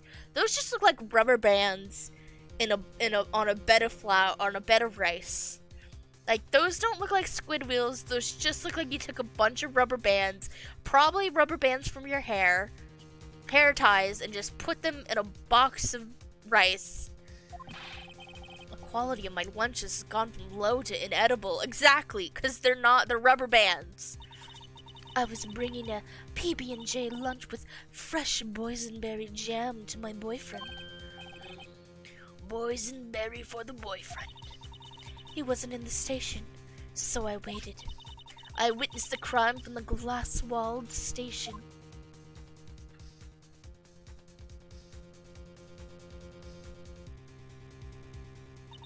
And before I knew what I was doing, I found myself running towards the scene. But the door was locked. I couldn't open it. There she going. She's booking it. Booking it as fast as a little heart can. That's why I had to go through the visitors' parking in B block. That's quite a detour. It probably took me at least 5 minutes to get to the scene of the crime. 5 minutes? This changes things considerably. But it was that woman over there in the defendant's chair who stabbed him. I know it. I have photographic evidence. I swear it. I swear it on my finest plastic spork. You have a point, and the spork is a wonderful invention. Would you like another caviar lunch? Absolutely. Uh-oh. Mr. Wright, you have to do something. Do I have any evidence to stop this? Sit back and observe. Raise an objection.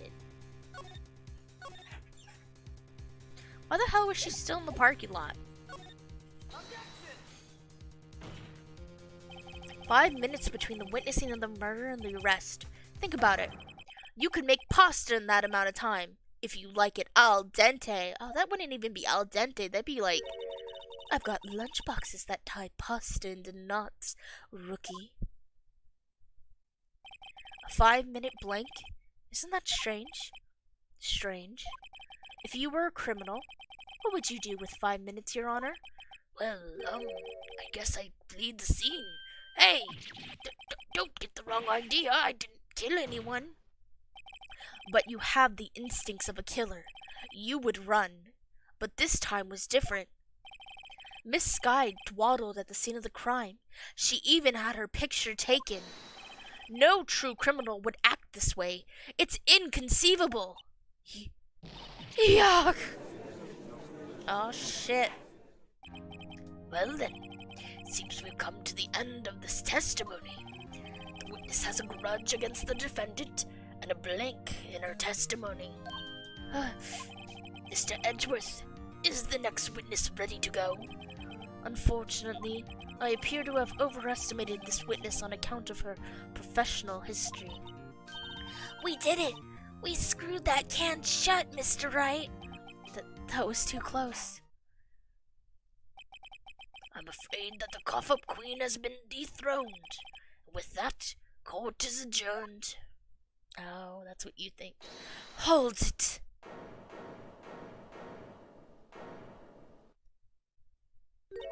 Mr. Edgeworth, you ordered the squidward noodles, right? That's the one she tried to foist off on me. I prefer to not take the defense team's leftovers. Anything else to say? I might be able to save you. I have decisive evidence. What was that? Is this another one of her trick lunchboxes? My apologies, but we have no further questions to ask of you, Miss Starr. Is this your jumbo lunchbox? Woohoo! A triple-decker! Out of deference to the witness's determination, so good, I'll allow one more testimony. Let's hear about this decisive evidence.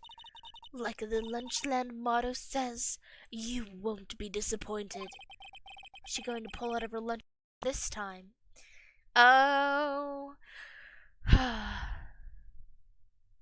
Wouldn't we like to know? I'm still sounding okay, right? Okay, I just want to make sure.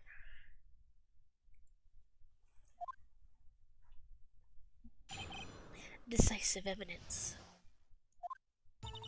I should have mentioned those 5 minutes when I wasn't looking at the crime scene. And now, to the matter of the victim's shoe. Did I not bring this up? 2 types of blood were found on the shoe. One was, of course, the victim's, and the other blood type matched that of the defendant, Miss Lana Sky. The shoe proves it. It's flawless, decisive evidence. What? There was blood found on that shoe?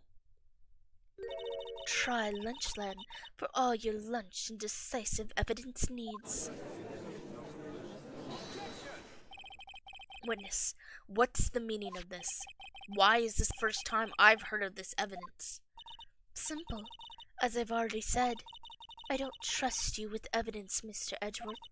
That's why I took the liberty of investigating this myself. And you had blood tests performed? Didn't I mention? I have 3 boyfriends in forensics. In any case, Your Honor, I can't accept this as evidence. What? You must know the 2 rules of evidence law. Rule 1. No evidence shall be shown without the approval of the police department. In other words, this shoe is illegal evidence, at least for the time being. Is that right, Mr. Wright? Seems so. Edgeworth sure is celebrating. Not so fast, Mr. Edgeworth. Don't forget, I used to be a detective. As I mentioned previously, this shoe has already been tested by a member of the forensic department. As you can see, it was approved by the police department as of today. Even the general public can produce official evidence, Mr. Edgeworth. No. Is that right, Mr. Wright? It seems so. Edgeworth is looking pretty sullen. You could at least study some evidence law. Really? You could go back to high school. Learn some common sense, lady. The prosecution's complaints notwithstanding, it appears that this evidence satisfies the first rule of evidence law. However, it seems you have yet another count against you, witness. Anything to ensure that the guilty are properly judged. Victim shoe added to the court record. Very well, Mr. Wright. You may cross-examine the witness. Do I have to, Your Honor? I should have mentioned those 5 minutes when I wasn't looking at the crime scene, and now the matter of the victim's shoe. Did I not? Let's...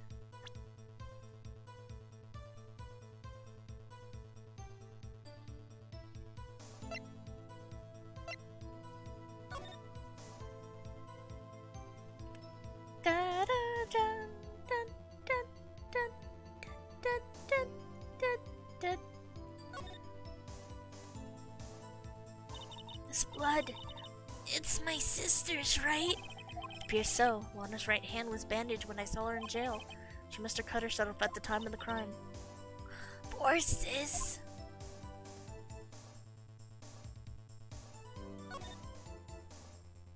Ah, there's blood here too. Heyo, welcome in, Gitch Gaming. How are you doing today?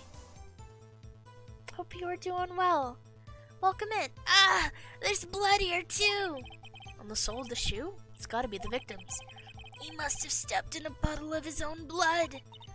All this blood, it's horrible. This blood might be an important clue.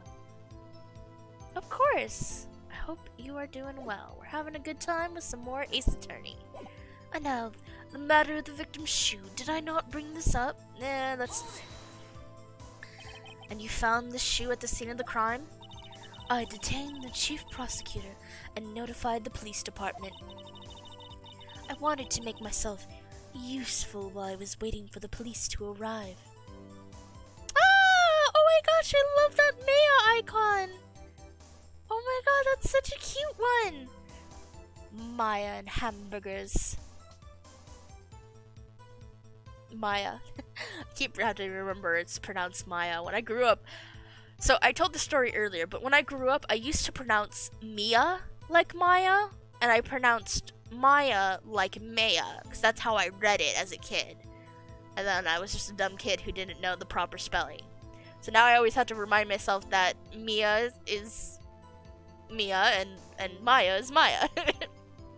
I wanted to make myself useful while I was waiting for the police to arrive. So, like an ill-trained pooch, you snuck off with the shoe. I was afraid someone would erase the chief prosecutor's evidence. No mayo? Ooh, mayo on a burger? Yep, that seems like the perfect combination.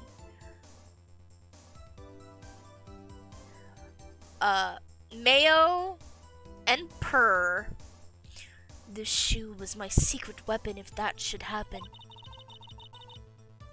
See this fashionable basket I have here? It carries more than lunchboxes, gentlemen. I carry a lot of bloodied evidence in this box. It really tarnishes the food, but some people like the taste. They're a little weird. But I don't judge. It's money. Well, it's money in my pocket. I'm happy for you and your lunchbox bag, really. In any case, you removed valuable evidence from the scene of the crime. Now tell us what you did next. 2 types of blood were found on the shoe. One of them was the victim's. So you brought it to the forensic department? If you're going to submit something as evidence in court, you need it approved. To do that, evidence must be analyzed by a forensics expert. But she got away with her little coup because she used to be a detective. The shoe that was appeared to have bloodstains on it. Well, the man was stabbed after all. And the blood belonged to the victim, Detective Goodman. As I said, there were 2 types of blood found on the shoe. And the other blood type matched that of the defendant, Miss Sky.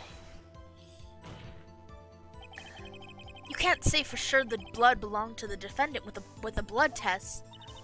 You claim to know something about blood tests, rookie? Huh? Well, speak up. When have you ever used blood test in your lawyering? Like once?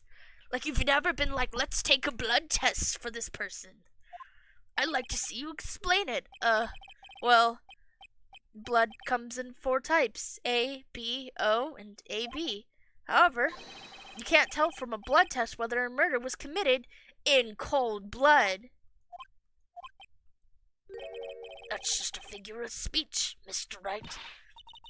Actually, we can differentiate between millions of types with all the blood tests out there, which means that we can more or less narrow any sample of blood down to just one person.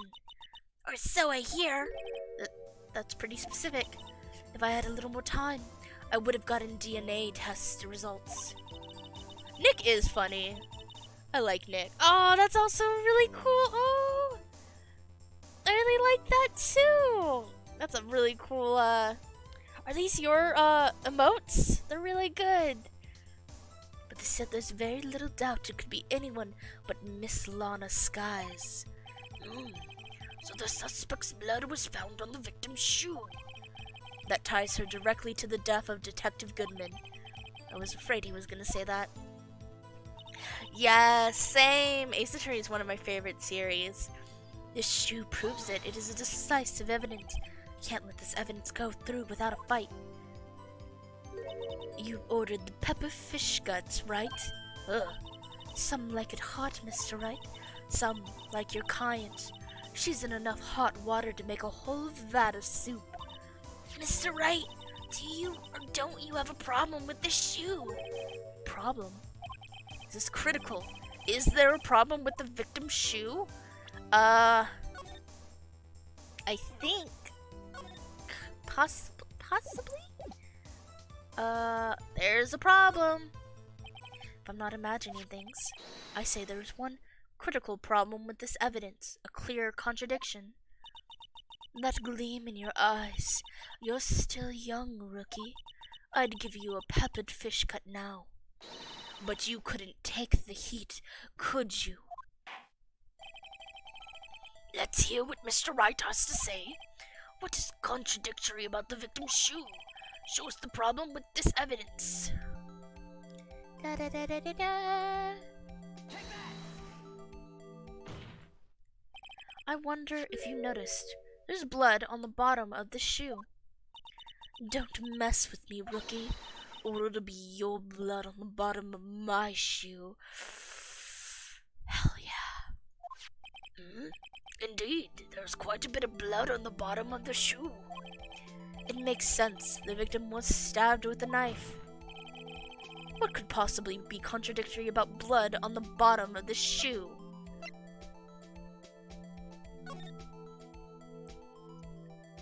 Maybe so. There's no blood.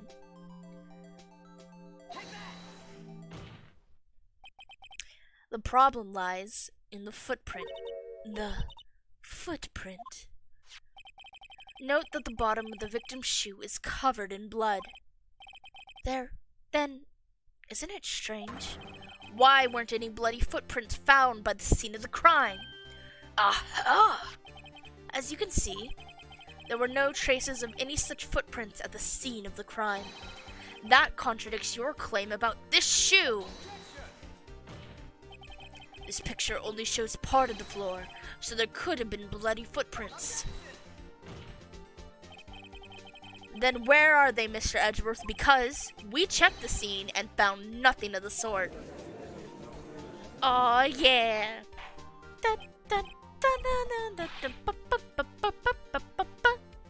Order, order, order! Well, witness? What? Huh? Great going, Mr. Wright, but it's true that the lack of a footprint is a contradiction. But then we have to ask why there wasn't a footprint. Oh, That's true. There has to be a reason why there wasn't a footprint. Think, Mr. Wright. Think. hey, I don't know why it's not there. I'm just good at finding contradictions. What? Hold it. Oh, hold it! I see. Now I get it. Get what? Our witness is more devious than I gave her credit for. We were hoodwinked to the very end. But she slipped.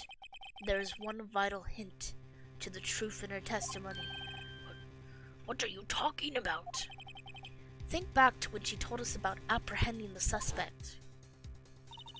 The chief prosecutor tried to resist, but her efforts were in vain.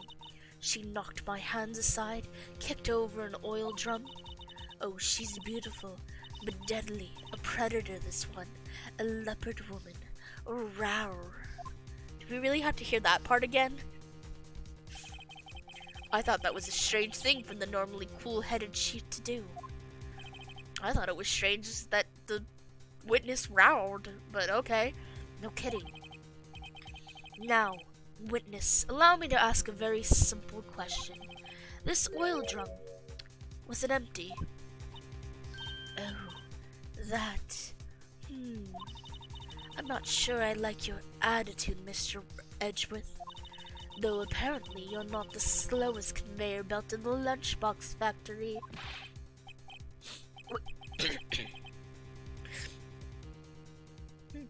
Witness, well, was the oil drum empty?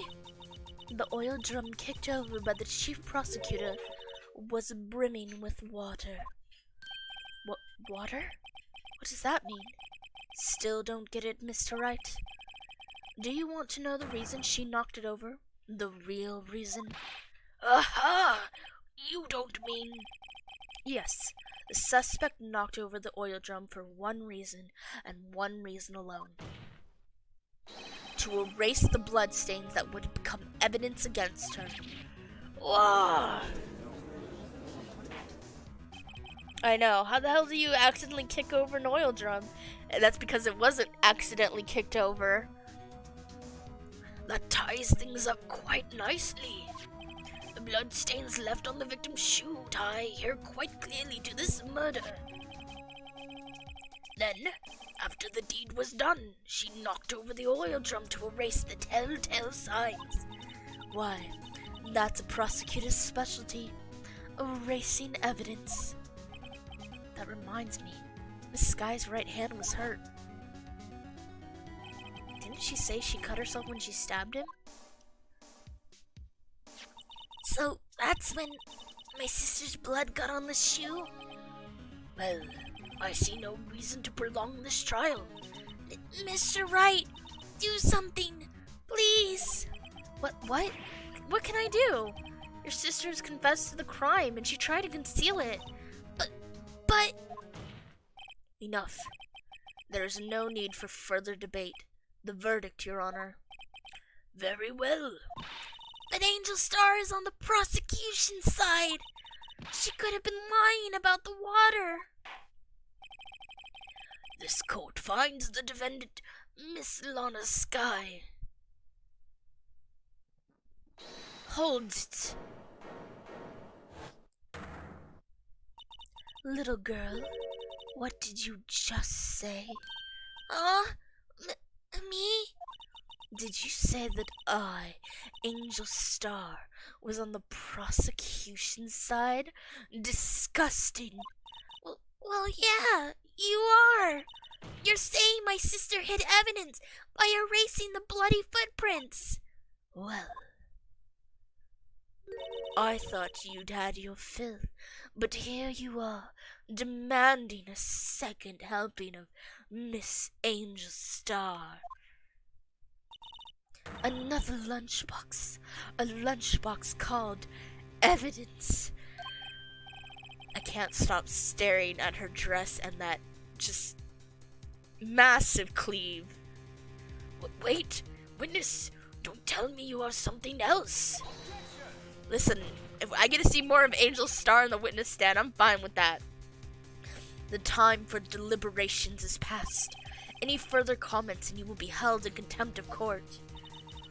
Your threats don't scare the cough-up queen. Hi, Dr. Jordan. Welcome in. I know. Couldn't just take the win. No. She had to be like, I ain't one of those prosecuting scumbags. Hell no. Hey, it's okay. She helps us in the end. Crime is bad.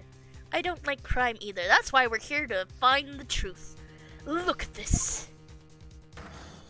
Ah! A photograph? I had it just in case anyone had the gall to suggest that the white shoe didn't belong to the victim. I see no room for error in this evidence. Mr. Wright, wait! Look at the asphalt in this photograph. Hey, it's clearly wet. Erasing the last trace of doubt from the court's mind.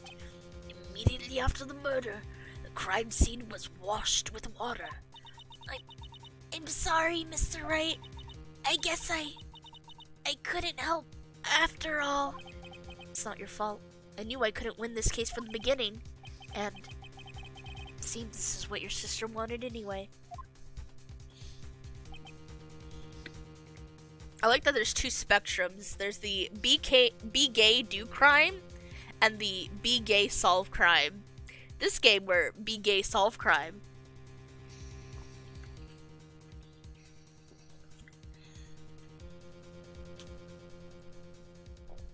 Why did I decide to give Emma such a gravelly voice? Why do all these characters have such gravelly voices? I hope I'm doing well on the voices. Thank you. I'm trying to mix them up as much as possible. I'm sorry, Mia, not Maya. Your name is Mia. Right, wet or not. Don't be so quick to throw in the towel. Ugh. Get yourself up off the asphalt. Take another good look. Don't give up. Not until the bitter end.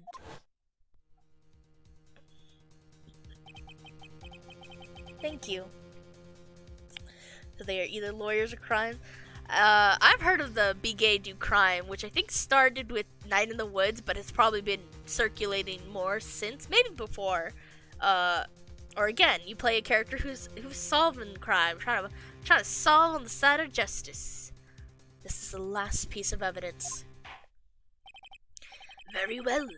This time I'd like to declare a verdict for good. Oh, no you don't. Thank you. Getch Gaming, I appreciate. Oh, I love that Maya sprite. Your Honor, wait! What is it with you people? Can't I hand down my verdicts in peace anymore? Whatever it is, can it wait? No, we can't. Then it will be too late. Look at this photograph, the last one submitted. This trial isn't over until we give each piece of evidence proper consideration. So, right? Are you saying there's a problem with this latest piece of evidence? Yeah. I'll think later. Yeah, there's a problem. Right or wrong, I've got to go ahead with this. People be acting like the judge don't have a life. He don't. Have you ever seen him outside of the games? They put him in a box, and then when it's time to trial, they let him out, and he goes up, and he sits on his little stand with his little gavel, and he does his job, and then when he's all done, he goes back in his box, and he sleeps for another 100 years. I suppose since we've come this far, we should give every claim a fair shake. He has to watch Deal or No Deal at 8 p.m. I'm missing my shows. I don't have TiVo. Damn, it's rough to be old. He's gotta go get his early dinner and then go to bed at a reasonable time. Very well, Mr. Wright. Show the court the problem in this photograph. It's this thing. The problem in this photograph is here. What's this? There's something poking out of the car's muffler. Wait just a moment, Mr. Edgeworth. Your Honor. Oh. What was that? I got. Hey, thank you, Gitch Gaming, for the follow. I appreciate. Aw, thank you so much. That means a lot to me. Aw, thank you. Do you also like to do voiceover? I like to do voiceovers with my characters. I'm very much into doing voiceovers and reading lines and trying to make every character distinct. You just said muffler. However, I see no trace of a muffler or scarf or any kind in this photograph. A muffler is also a part of a car or motorcycle, Your Honor. Just think of it as part of the exhaust system, a pipe. I see. And I see. Hey Mabel, is his muffler wait, let's check it. Would you be pissed at him? Is his muffler on or oh fuck, we don't have a picture of the thing yet. Okay. I don't know how to tell from looking at it. I thought you were able to see like if they don't have the muffler on or oh, just from the hearing. He doesn't know what a car is. I told you, the judge doesn't know what anything is. He lives in a box, and he's only allowed out when it's time to trial. And then after the trial, he goes back into his box and he sleeps for another 100 years. I see, and I see. What's that suspicious-looking cloth sticking out of the car's muffler? So what if there is something sticking out of the muffler? What does that have to do with this case? Lives in a box that streams only Deal or No Deal. He also used to watch Whose Line Is It Anyway, but after the Drew I think it was Drew Carey left, he was just like, oh, I just don't want to watch it anymore. It's just not the same. What does that have to do with this case? Nothing. Absolutely nothing. Sorry, Miss Starr, but it's not going to be that easy. In fact, you've already told us why this is important to the case. You said as much in your testimony. What? Objection to the Whose Line Is It Anyway? I like Whose Line Is It Anyway. And I think both were fine. I just... Objection to Your Honor. Bad takes. What? Let's hear what Mr. Wright has on his mind. Tell us why you think this piece of cloth in the muffler is related to the case. 'Cause the cell phone. Miss Starr, recall your testimony for the court.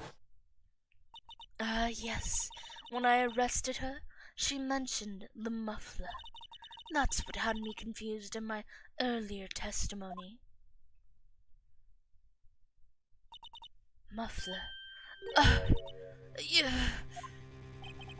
Could it be that the muffler you heard mentioned was actually this exhaust pipe? If so, that means this piece of cloth is vital evidence.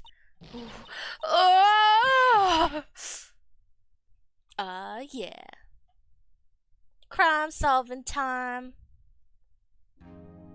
Well, it seems we will have to suspend the proceedings. Suspend. I find myself wondering about that piece of cloth. If we leave any questions unanswered here, we do a disservice to the law. Have the car at the crime scene inspected at once, and bring me that cloth. The verdict will wait until after we've seen all the evidence. Agreed? I suppose so. Phew, that was close. We kicked her ass, but we made it. At least for now. This court will adjourn for a 30-minute recess. It's lunchtime after all. He's still hungry? Man, this man can eat. Fair. He's gonna go eat, and in 30 minutes he's gonna go watch Deal or No Deal.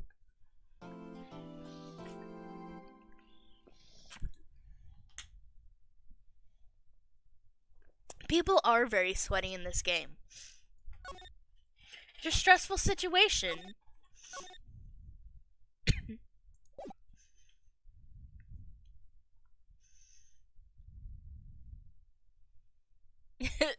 There's a small pool for me to the courtroom at this point. Oh, oh. Oh no. Game.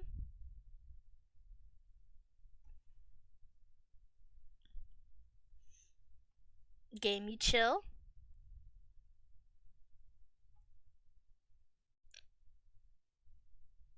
Game machine broke. No, game machine don't break. Where Best Boy Gumshoe at? He's not here yet. He'll be here soon. They're gonna get away with the crime now. The game is frozen! Oh no, the perpetrator's getting away. Oh no, it's fine. We're back. We're fine. Everything's fine. We're fine. We're fine. It just took a little bit. Again, it was a 30-minute break. February 23rd, 11:56 a.m. District Court Defendant Lobby Number 2. Mr. Wright, Huh? What? are trials always like this with you? Pretty much. Like, you're swimming up in the bottom of a lake, about to reach the surface, but no matter how hard you paddle, you never seem to get there? Pretty much. Except today we're swimming in quicksand. Sorry. A lake of sweat. So, what happened to your sister anyway? Apparently, she got called off to the judge's chambers. Probably something to do with that piece of cloth. So, this is where we turn this trial around, right? Our only weapon, a tiny, insignificant piece of cloth. I'm the one who's starting to feel tiny and insignificant, to tell the truth. Hola, partner.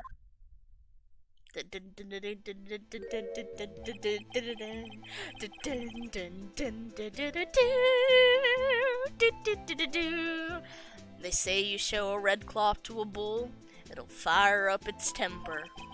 That's what they told me when I was a youngin', at least. Officer Marshall? Thought I'd come take a look-see at how the trial's going. Looks like I'm late. They've got the home ranch locked down tighter than a fort in enemy territory. That hard to slip out, huh? What is going on over there anyway? All the police I've seen these last 2 days have been really on edge. Don't you got enough on your plate without worrying about other people, compadre? You could be worrying about the chief prosecutor's taste in mufflers, for example. Officer Marshall? The whole muffler thing didn't have anything to do with scarves. She wasn't even wearing a scarf. I know, what a badass. You don't say. Now don't that just beat all? I've seen the red breeze blow at her slender neck many a time. I saw it that day too. She was wearing a red muffler. What? At the award ceremony that afternoon, Edgeworth seen it too, I'd reckon. What does that mean? In the photograph taken at the crime scene, she wasn't wearing a scarf. So, Miss Starr wasn't mistaken? Well, it's about time. Remember, partner, sometimes you gotta grab the bull by the horns, and sometimes you just gotta let the bull go where it will. Time will tell. Ugh, I have a bad feeling about this. So, what are we swimming in now, Mr. Wright? Shit. Emma, we're swimming in shit. If it's steak sauce, I could hook you up with some fine ribs. Ooh-wee. February 23rd, 12:32 p.m. Courtroom number 9.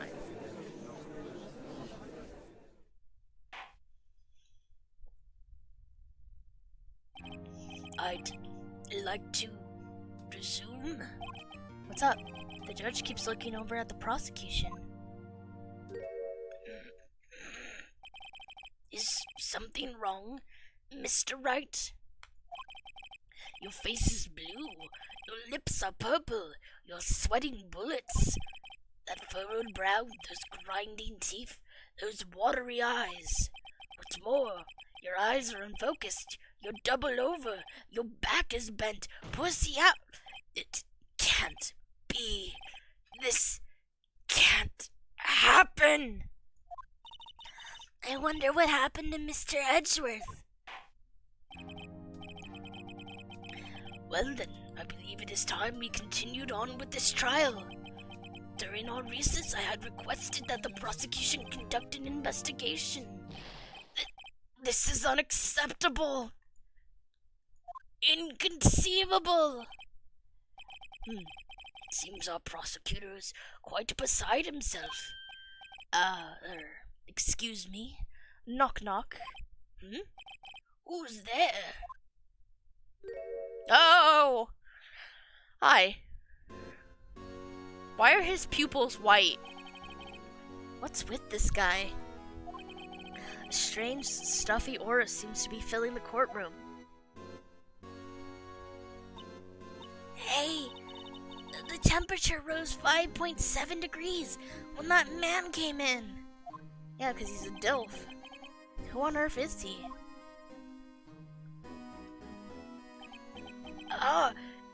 It's you. You gonna say anything, or... Hello? Oh, sorry I'm late, Udgy. The roads were packed. It's just me. Long time no see, eh, Udgy? How you been? Swim much these days? Hello. No, I've been so busy. Busy smishy, Udgy. My boy, you have to make time to relax. I'll give him a bit more of a stuffier voice. Yes, indeed. Udgy seems to be his nickname for the judge. I'm afraid you're right. Very afraid. Sorry, but who are you? No, so you're Righto, the attorney. I've heard good things about you, son. Thanks. So sorry about our little Worthy giving you all that trouble, eh? You know, we should all go swimming together sometime. Jolly. Little Worthy? Mr. Wright, you don't know the district chief of police? Chief of police? He's the top-ranking police officer in the entire district.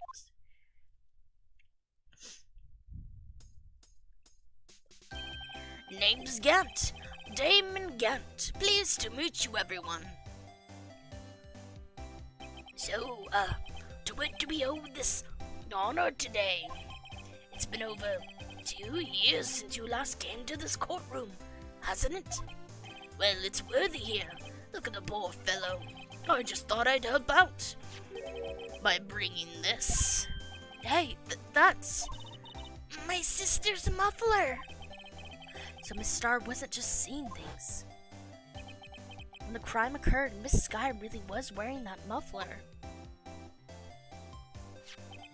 But to think that it was stuffed into that exhaust pipe. On little Worthy's car, no less.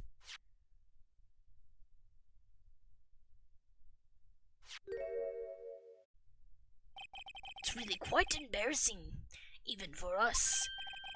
What's this? It's what you call a switchblade knife. Quite perplexing, this.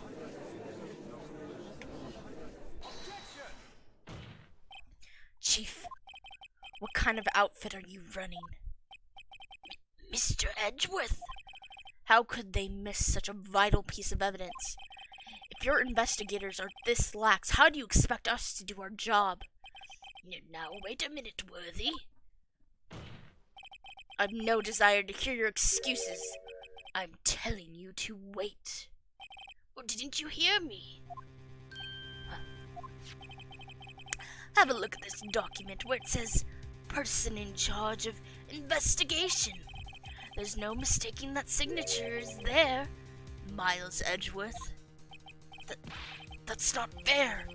On the day of the crime, I had your head in the clouds because you got that award. I know how you feel, but you're the person in charge. I'll expect a written apology. What? Are you serious? Don't be too upset. We'll find a way to clean up this mess that you made. This is the first time I've seen Mr. Edgeworth at a loss for words. I am not finding the right voice for Gant. This kind of major blunder is unlike you, Mr. Edgeworth. Gah. The court accepts this new evidence, but I'd like to ask the defense a favor first. Yes? Just to be sure, I'd like to take a look at the blade of this knife. The blade, Your Honor? Well, I don't see why not. Could you open it up for me, I wonder? Yes, well, I think all you have to do is push that switch and... If I cut my finger, Mr. Wright, I wouldn't be able to pound my gavel anymore. Yeah, but if I cut my finger, I wouldn't be able to point it at people anymore. Come on, just hurry up and open it. Phoenix, the fuck? You can still point your finger if you cut it.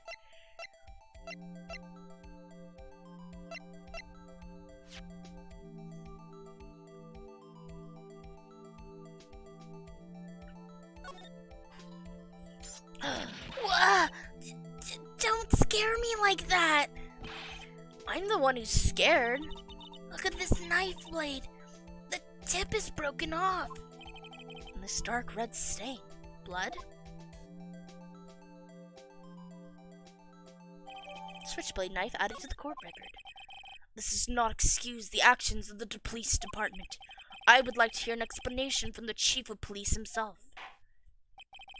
I'm terribly sorry, but could I ask you to testify for us about the split between the prosecutors and the police and this knife? Sure thing, not a problem. Not even a little one, really. There we go, I'll just give him a nice... Oh, jolly good, jolly good. Someone stabbed a Kool-Aid jammer. No! Well, I hope they drank it afterwards and just didn't let it spill. This knife is special, but I can't say how here. Unless there's evidence to prove a connection between this knife and Goodman. It was a bad day for the department. We weren't in any shape to do an investigation. A detective was killed at the police department, see? What a mess. The time of the crime, 5:15. Scary coincidence, eh?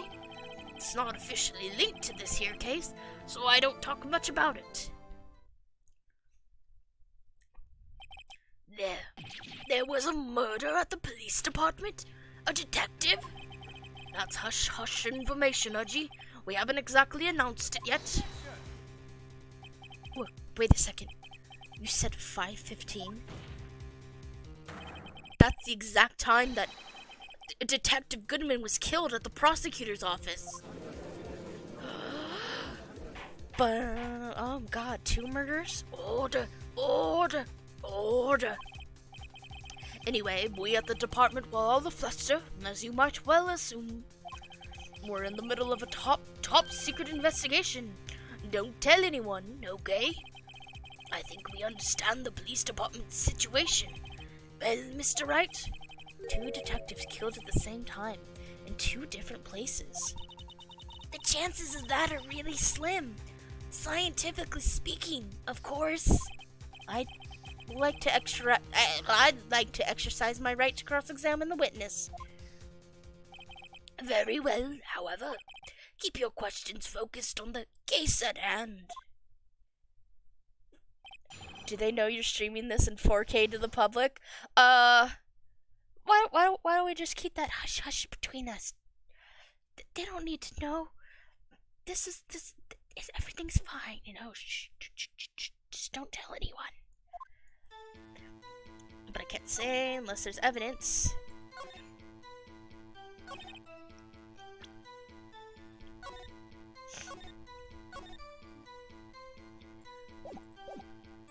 No! I'm gonna get in such trouble! They're gonna sue me. I don't have money for that. This knife was found on the scene of our crime. I think that makes it connected to the case, don't you? See, there's lots of things that go on at the department I can't explain. It's delicate, okay? Sorry, Righto. Maybe there's something about the knife that will give us a clue. Let's examine that knife while we can, Righto. Evidence that links this knife to Detective Goodman. I think perhaps the pieces are falling into place. I should try presenting the piece of evidence that's had me stumped all this time. So, how are things down at the department? The knife is sweaty too.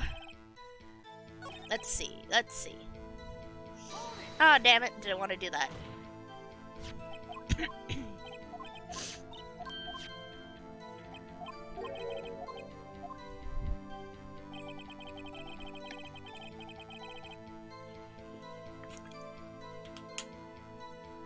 This trial shouldn't be going as long as it has, and yet I feel like my throat is taking the most of a beating from this trial alone.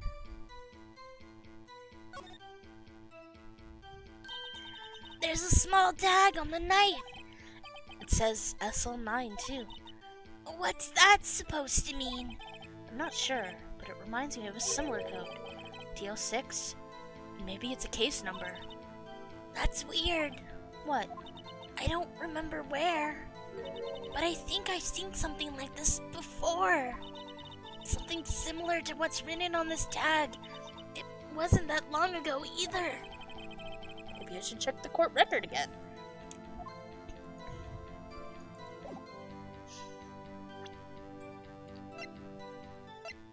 What about this piece of paper? S675. I wonder though, if you turn it over. Da-da-da-da! Wait a second. At last, an honest to goodness objection. This knife. This has to do with something. This has something. This knife. This has to have something to do with Detective Goodman. What do you mean? Aha, an honest to goodness, what do you mean from Udgy? This is great. Look at the tag on this knife. It reads SL9 too. And this is important. Why? Over here we also have a memo that was on the body of the victim. What's this? 6 minutes, 7S, 12-2? Your Honor, it's upside down. Upside. The printed name on the memo makes it look like it's right side up. But turn it around and what do you get? 221 SL9. Whoever wrote this note was holding the paper upside down. SL9. That's the same thing that is written on the knife's tag. Yeah. Man, you really think people would have flipped it around, I swear. You know what? Phoenix was prepared for this moment because in case 2, he didn't look on the backside of a piece of paper. And so he's gotten a lot wiser since then. He knows how to flip a paper around. Order! Order! Well, Chief. No, just mess with his hair. Get it back in play. Well, I guess the cat's out of the bag. You win, Righto. I win? What game is this guy playing? The knife was evidence in a case. It was stolen from the department's evidence room. Yep, you really do. So this knife was stolen? Yes, but on the day of the murder. It was evidence, you say. Was it, in fact, a murder weapon? Nice. Good show, Little Worthy. It was a murder weapon as it happens. It was evidence from a case long since solved. So this knife was stolen on the day of the murder. It was found in the exhaust pipe of Edgeworth's car. Hard to think that there isn't a connection there. That was a bad day for the department. We weren't any. A detective was killed. Blah blah blah. On the same day that a detective was killed in the prosecutor's parking lot, another detective was killed at the police department? That's a fact. Surprising, isn't it, Udgy? I'm at a loss for words. And the perpetrator? Do you have a suspect? Well, there was a suspect. Just arrested him, in fact. Just arrested? That was quick. But there's still a lot of unanswered questions. Maybe you could help, Righto. I suppose I could help, if you help me by giving me data on your case. Ooh, good one. This kid's sharp. Okay, here's the deal. I'll tell you one thing, and one thing only.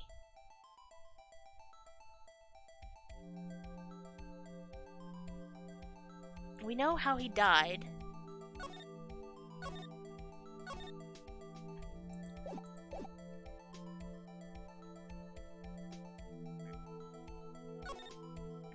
Well, how was the detective killed? How was he killed? Now that's the interesting part. I bet this guy does crime too. Well, he is a police officer. You know, probably corrupt. How was he killed? Now that's the interesting part. It was what we in the force call a stabbing with a knife. A knife? That's exactly the same as Detective Goodman. That's the spirit. We're cooking now. A man has died, Gant. Could you maybe... But you know, that's not the only thing that was exactly the same. What do you mean? There were more similarities between the two cases than the cause of death. It seems like I'm going to have to press a bit harder. If... Time of the crime, 5:15, scary coincidence. 5:15? But that's when Detective Goodman was killed in the prosecutor's office. What? Funny, isn't it? A murder at the prosecutor's place, and a murder at our place at the very same time. What are the chances? Again, my voice keeps falling in coincidence. This is just my gut feeling, but I'd say there's a 0.001% chance of that happening. Chief Gant, please, tell us more about the incident. It's not officially linked to this here case, so I can't talk much about it. How can you say there's no connection? How? Because I'm the chief of police. I can't just say anything I please, Righto. You understand? Try to understand, Righto. Well, if you can prove there is a connection, more power to you. Maybe there is something that ties the two murders together. Whatever it is, I better find it and get to the bottom of this. 2 detectives were killed at 5:15, one at the prosecutor's office and one at the police department. That can't be a coincidence. And that knife, what was it doing there? I better check this knife out. The knife was evidence. That was the bad day. We weren't in any shape to do. The evidence in the case was stolen from the department's evidence room. Alright, what if I question again? Because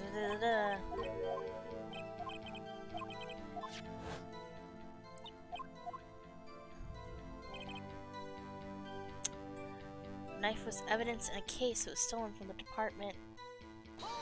Yeah, you can make a guess. I won't tell you if you're right or wrong, but you can definitely make a prediction.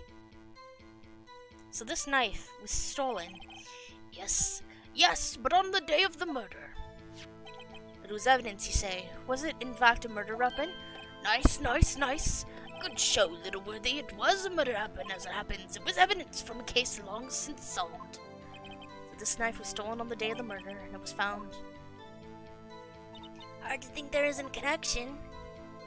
That was a bad day for the department. We weren't in any shape to do an investigation. Something happened at the police department too, huh? You got a good look in your eyes there, Righto, my boy. Sharp, hungry. So, something did happen. And why wasn't I informed?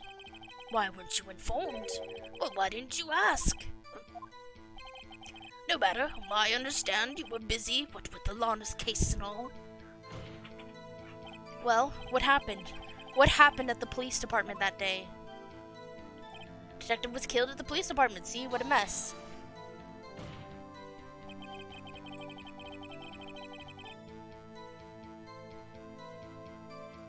I never played this, but I bet that they are either the same murder, was just moved to the other place, or that the victim in this case did a murder and hid it in the funny muffler hole.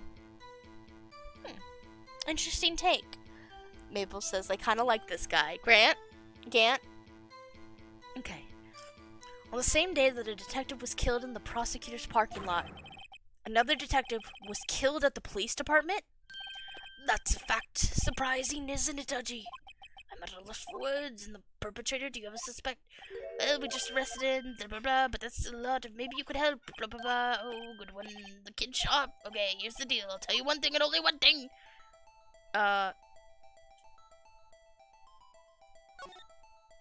So tell me, where was the victim found? Well, I can't speak on where the corpse was found. Well, I can't, shit, I lost his voice. Well, I can't speak on where the corpse was found, but I can say the crime took place in the evidence room at the police department. The evidence room? Wait a second. I have heard of that. The evidence room? Didn't he mention that in his testimony just now? This knife was evidence in a case. It was stolen from the department's evidence room. There's the connection between the two cases. You seem happy, Mr. Wright. Happy. We just got handed our ticket to go to town on this case. With the link between the two cases established, we finally have some leverage. Now we can get Gant to testify about the details. Hell yeah! It's not officially linked, so I can't talk much about this case. Oh, but you can. Chief, the defense position is simply this. The connection between these two cases has already been proven. You don't say. Well, out with it, Wrighto. What's your connection? Yes, out with it, Mr. Wright. The connection is a place mentioned in the testimony we just heard. The knife found in the lot was stolen from the police department's evidence room. Not to mention the victim had on him the case number of the knife's evidence tag. And we also know that the detective murdered at the police department was killed in that very same evidence room. Indeed. There do seem to be too many connections for it to be a coincidence.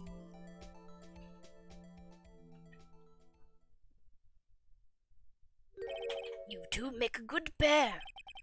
It took my men 2 days to find out what you deduced right here. Chief, I request that you release your information on the victim at the police department. See, that's the tricky part. It hasn't been announced yet and all. Can we get the information? Unofficially?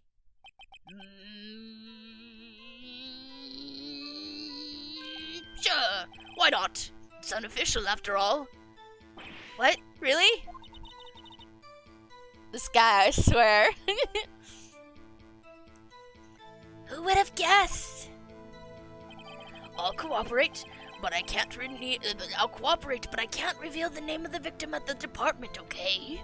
I'll cooperate, but I can't reveal the name of the victim at the department, okay? So you can... Okay. If you're gonna tell us a little, why not tell us everything? Well, case information is sticky stuff. You have to do everything properly. Oh well, I guess I might as well try to get what I can out of him. Excuse me.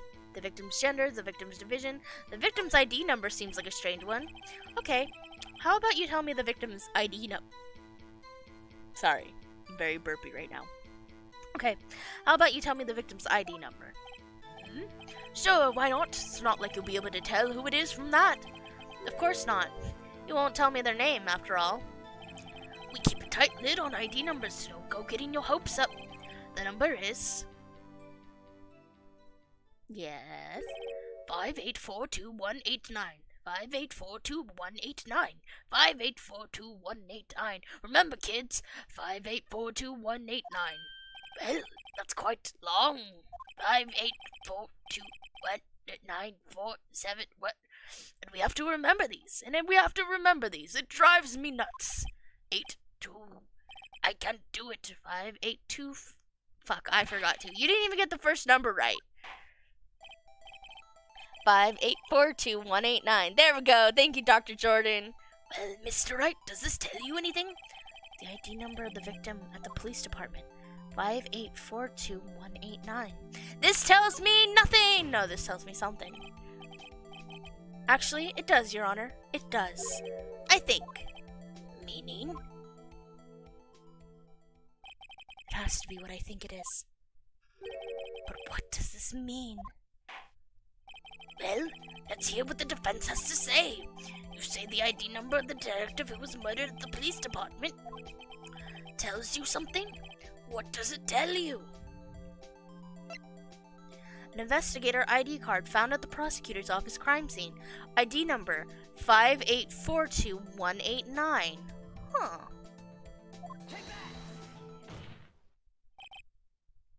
Witness. What is it, Mr. Wright? You're grinning like a schoolgirl on prom night. Oh shit, is Edgeworth gonna ask me out? No, it's just, I got confused. And this is news? Huh? Just come out with both guns blazing, like you always do. Do it. Ask me out, coward. Oh shit. The police department. The prosecutor's office. 2 places.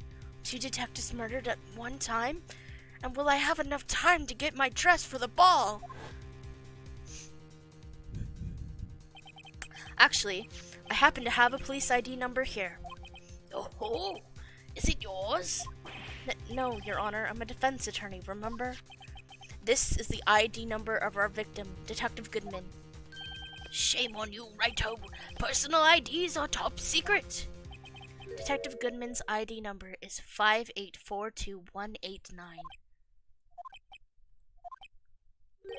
And this means what exactly? Huh? Wait, that ID number we heard from the chief earlier. It started with 82. I've forgotten. You didn't even get the first number right. Again!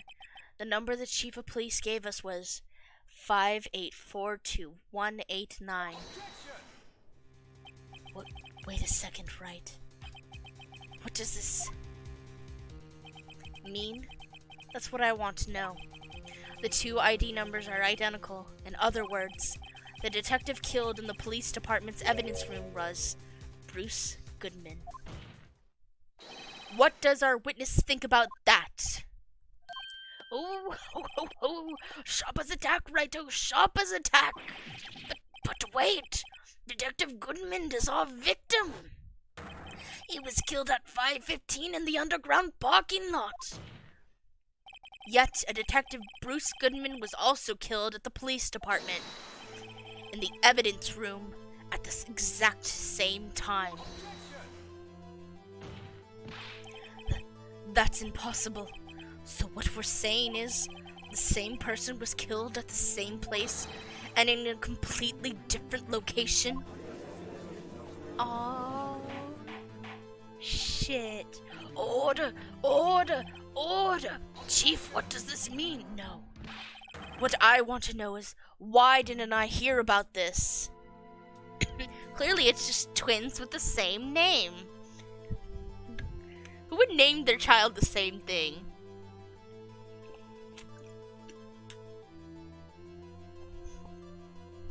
No, what I want to know is, why didn't I hear about this? Yes, it's top secret, fine, but I'm the prosecutor in charge of the case. Now, just wait a second, Worthy. No need to get all flustered. Your Honor, the police department has made a grave error in this case. Wait. I said wait. Or didn't you hear me? The oversight, the grave error? Mr. Edgeworth, they're yours. What? How? How dare? We informed you yesterday. I believe it was Officer Meekins who brought you the news. Officer Meekins? Mr. Wright, where have we heard that name before? Wait.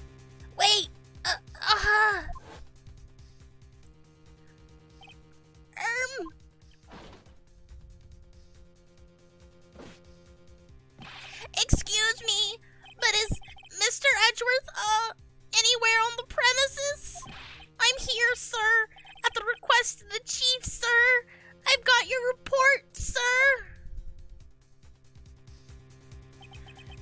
mean him. According to Meekins, you didn't accept the report. Hard to believe. But your officer, he told me.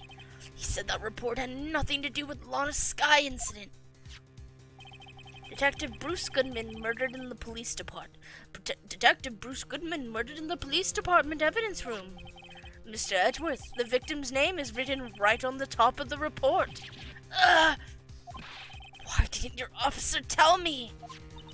Honestly, I'm not sure if that officer was capable of making the connection. He did seem challenged. In any case, this is a serious error, a gross negligence of duty on your part, Worthy. But sir, you could have submitted that report this morning to the court as evidence. Then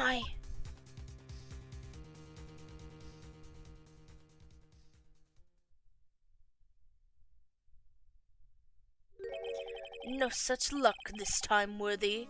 Or should I say, unworthy. What? Now, what was the second rule of evidence law?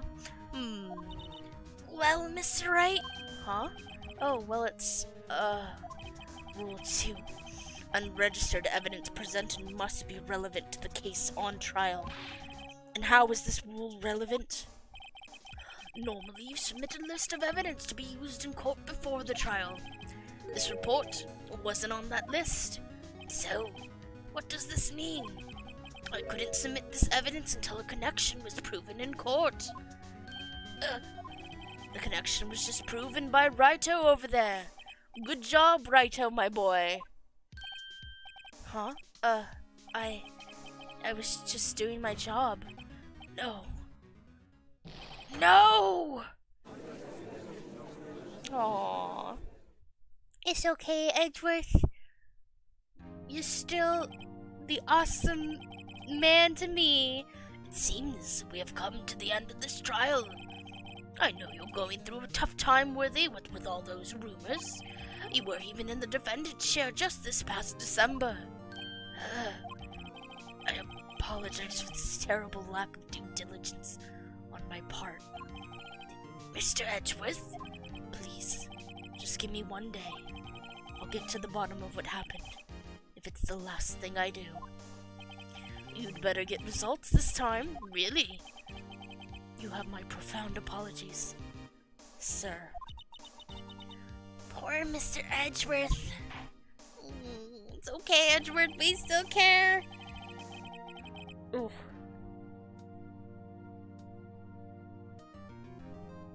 I don't think there's ever been an error this serious in the history of this court. Oh, don't worry. We haven't even scratched the surface, Your Honor. I will grant one further day as the prosecution has requested. Will that be sufficient, Mr. Edgeworth? Yes, Your Honor. Thank you. Whatever your punishment for this is, for your sake, I hope it's not decisive. Very well. Court is adjourned. Shit. Shit.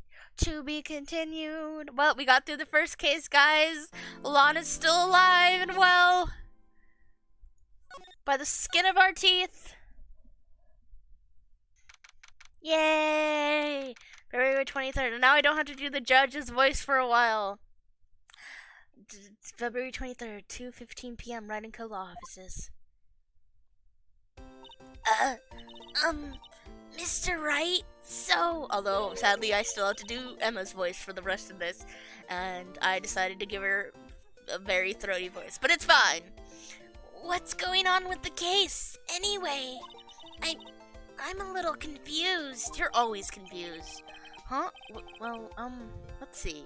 What is going on? The victim, Detective Bruce Goodman, was stabbed to death after 5 p.m. on the 21st. He died in the prosecutor's parking lot and the police department's evidence room. What's this and the evidence room part? The prosecutor's office and the police department are 30 minutes apart by car. Well, that's what we're going to find out. Or try to, at least. Alright, let's do it. Glad she's in good spirits, but I'm not sure she's gonna be much help with this. Don't be so sure, Mr. Wright. Huh? Look, we're in this together, right? I'll prove that these thick-rimmed glasses of mine aren't just for show. Let's go. Science awaits us. February 23rd, prosecution office. You know, I really don't think we should worry about the police department murder. There wasn't even a body found there. Who cares? Who cares if that person died? They don't fucking matter. Only my sister does. Yeah, it was only our victim who was killed in their evidence room. No biggie. Besides, my sister would never do such a thing. I know it. That oil drum. Was it empty? The oil drum kicked over by the chief prosecutor was brimming with water. Thank you for the hydrate! My sister? Erasing evidence at the crime scene? Never. Even though she says they don't get along, Emma really likes her sister. That's not it at all. It's just... we're both professionals at what we do. And I trust her. It's not like I love my sister or anything and want to protect her. Big words for a high school student. Well, whatever... Well, whether there was blood on the floor or not, the water in that oil drum washed it all away. Ignore the strength of my science at your own peril, Mr. Wright. Huh? What's that grin for? This situation calls for one thing, and that is... luminal testing fluid! Ah, shit! Here we go! My favorite part! Yeah, this is how I first learned about luminal testing fluid, was this game, and then I watched a ton of forensic files, and every time I heard luminal testing, I was like, ah, shit!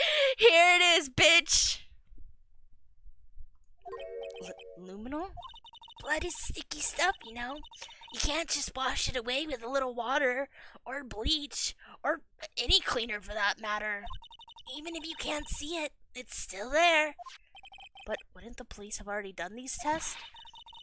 Never trust anyone's eyes but your own, Mr. Wright. Just give it a try. Go nuts, spray it. Me? Why do I have to do it? I'm a minor. I can't even drink yet. We're testing bloodstains with this stuff, not drinking it. Here, look. I'll lend you these glasses. Huh?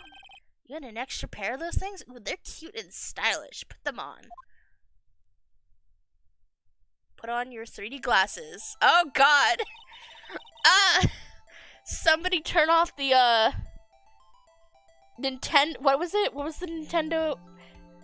What was the Nintendo system called that was all red? Yeah, this Ultra...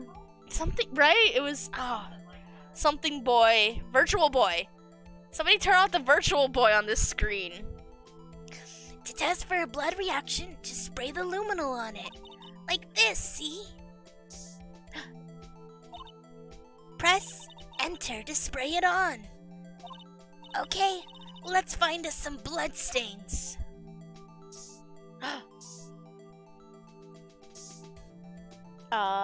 Yeah. Hi, Insane Junior. Hi, Ryan. Welcome in. Damn my eyes. I can see her eyes shining behind those glasses.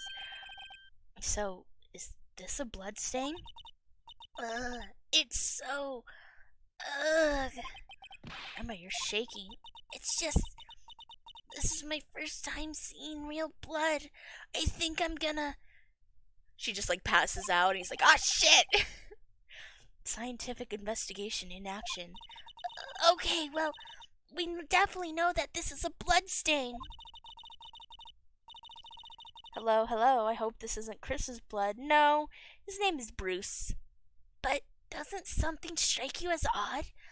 Scientifically speaking, of course. What does that mean, Emma? What does scientifically speaking mean? What's odd about this scientifically? The bloodstain's location? The amount of blood?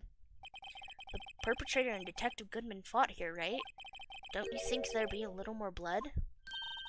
I definitely think so. I mean, look at all the blood on the sole of the victim's shoe. It is pretty strange. If they fought here, there have to be more blood than this.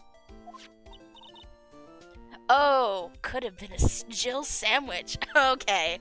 I haven't played Resident Evil, not the original one, so I definitely didn't understand. Now I feel like a fool. A fool! Hey, Mr. Wright. I'm gonna mark up the floor plans when we find a bloodstain, okay? Alright. See? I'm pretty handy to have around, right? Yeah. This stuff's pretty handy too. I saved up my allowance to buy that. Really? This is what you spent your allowance on? Not like a video game? Or a new phone? Or a laptop? You spent it on luminal testing? Where the fuck did you get luminal testing? Who sold a child luminal testing fluid? Luminal testing fluid received from one very proud-looking Emma Sky. Aw, that's a little cute. And I always appreciate your references. Even if I don't always understand them, but I always appreciate good references. We can't be sure that the police will reveal all their evidence in court. Sometimes they fail to mention evidence that doesn't fit with their view of the case. Sometimes they're corrupt as fuck and they lie. Let's drag that hidden evidence out into the light of day. Yeah! Fuck the cops! Feels like we're really investigating a crime now, doesn't it? Guess I should get this spray on. Guess I should give this a spray on anything suspicious. Ha. Shit. Hottie alert. I wonder how that fluid of yours would react to a nice deli box. Miss Star! You only trust your own eyes. Not bad, you two. This day-old deli box is on the house. Sorry. Sorry, it's just that kind of lead in doesn't really get my mouth watering.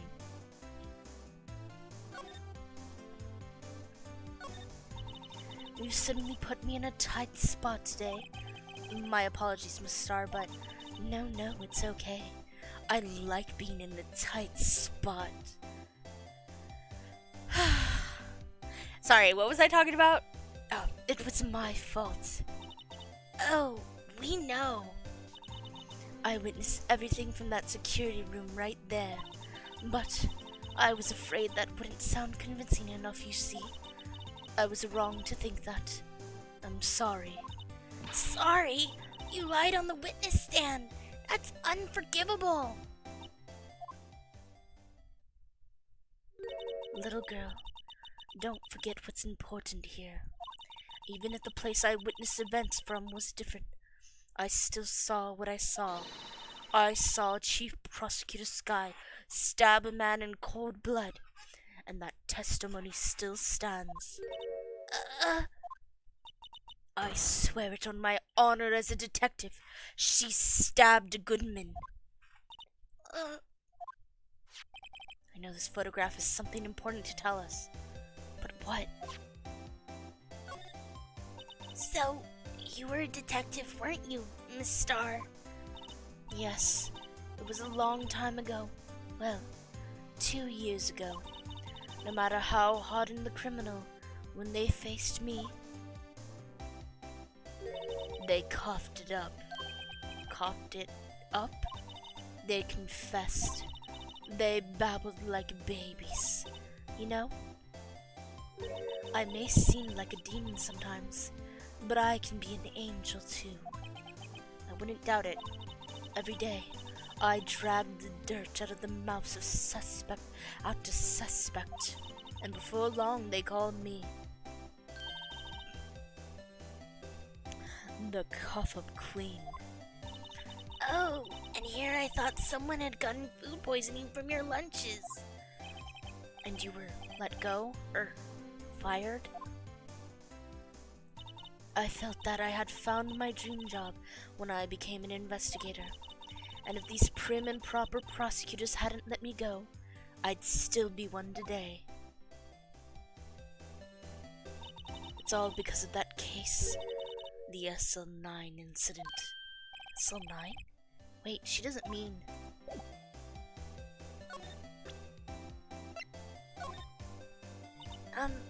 What do you think about this? The SL9 incident. It's written on that knife. And on that note. Goodman. Goodman was the head detective on that case, you know. Really? That knife was evidence from the case. The murder weapon. It was due for transferal the very day that Goodman was killed. And as I suspected, SL9 isn't over. Not yet. Do you think you could tell us more about the SL9 incident?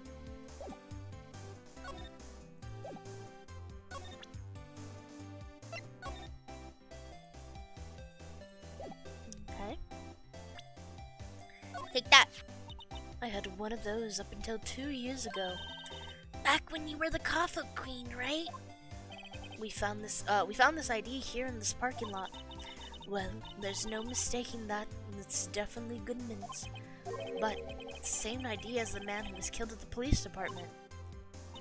That's impossible. I wish I could be so sure.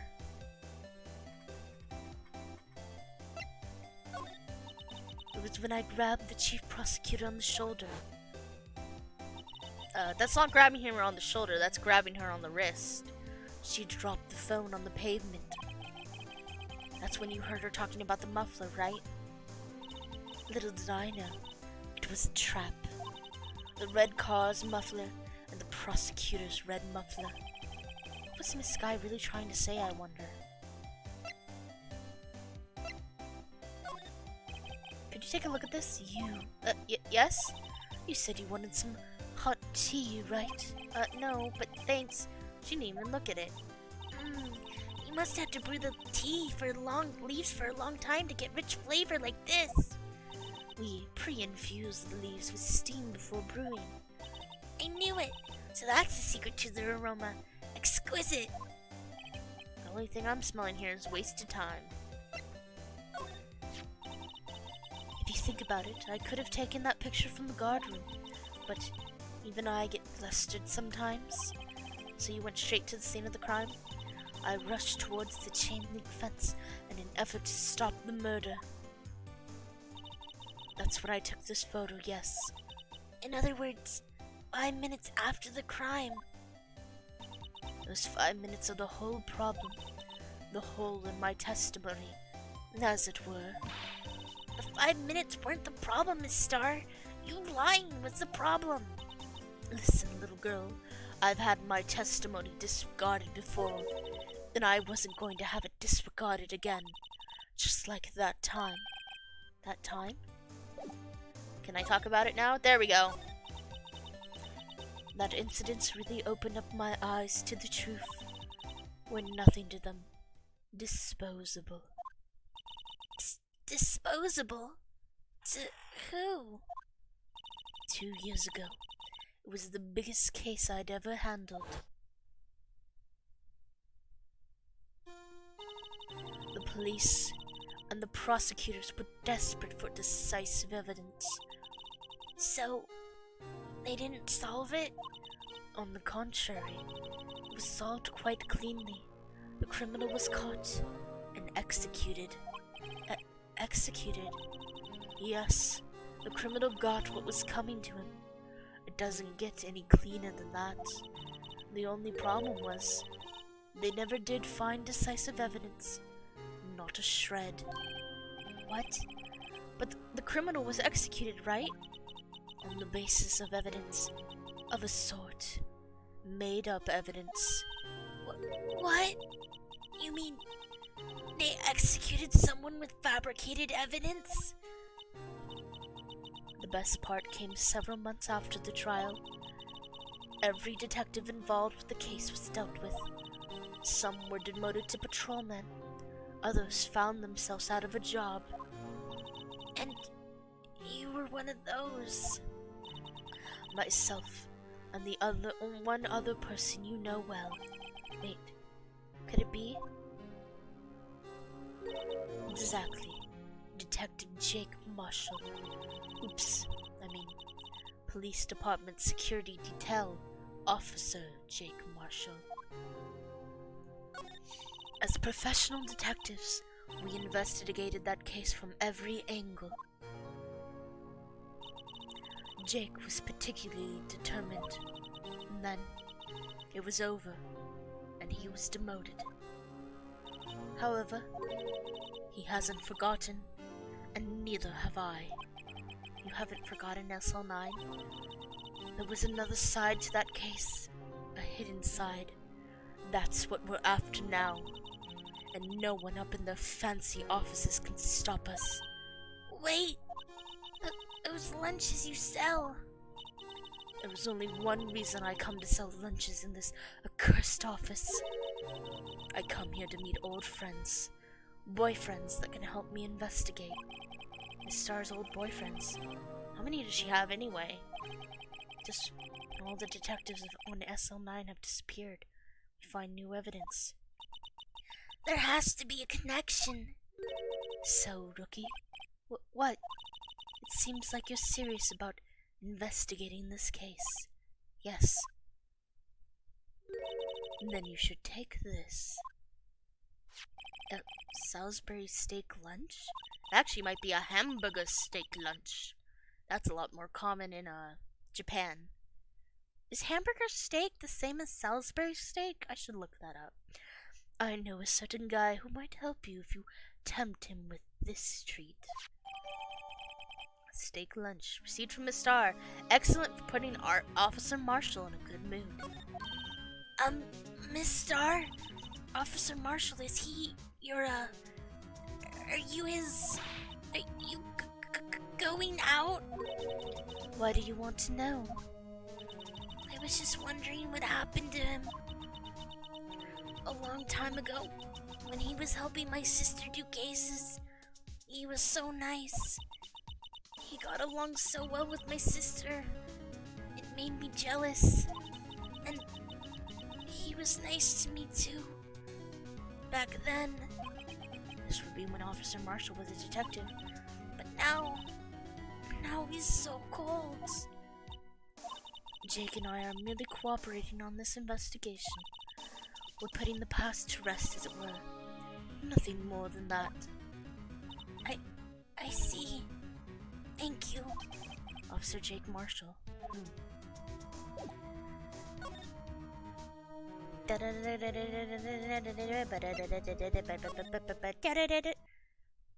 February 23rd, High Prosecutor's Office.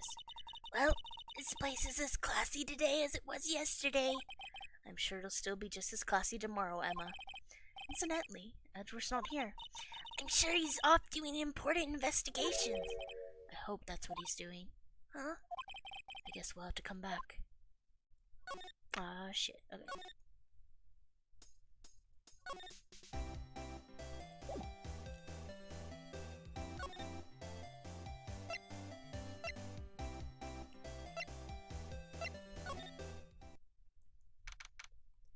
It's even busier here today than it was yesterday. The detectives are running around so fast, they're blurring. Suppose it makes sense. A detective did get killed here after all. So, the evidence room. The scene of the crime. According to the pamphlet we got at the front desk, here it is. She's like a kid in an amusement park. Ooh, a real crime scene. Let's go take a look.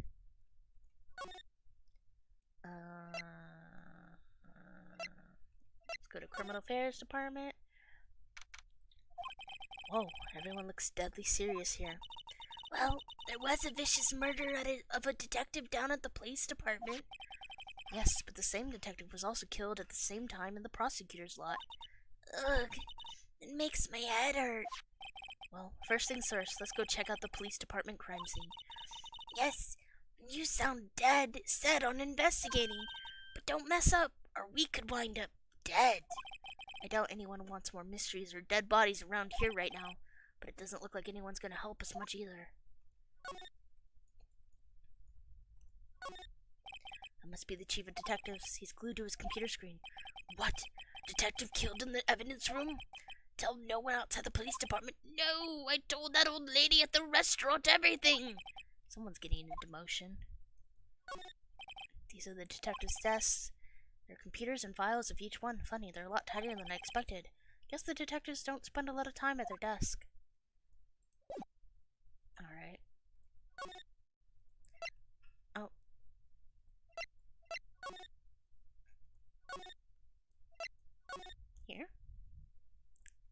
February 23rd, evidence room.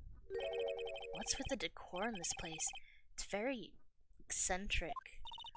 According to the pamphlet, this is the guard station for the evidence room. So beyond that door is the evidence room. No, excuse me. So, beyond that door is the evidence room, the scene of the crime. It sure seems that way. Oh. What's wrong? It's those cacti. They're so prickly, so imposing. It's hard to think straight. What the fuck, Emma? You can't handle the cacti. Stay out of the desert. What I want to know is, if this is a guard station, where's the guard? I have a feeling I know who he is already. Yeah, I do too. Yikes. These sure are prickly.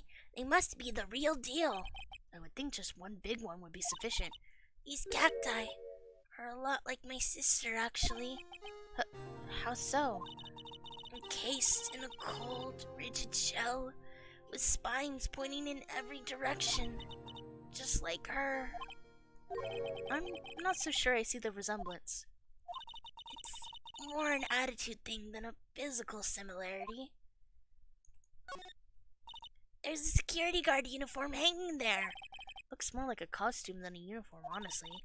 A leather jacket, leather pants, a letter. What was that called again? A punchy? A punchy? A pinchy?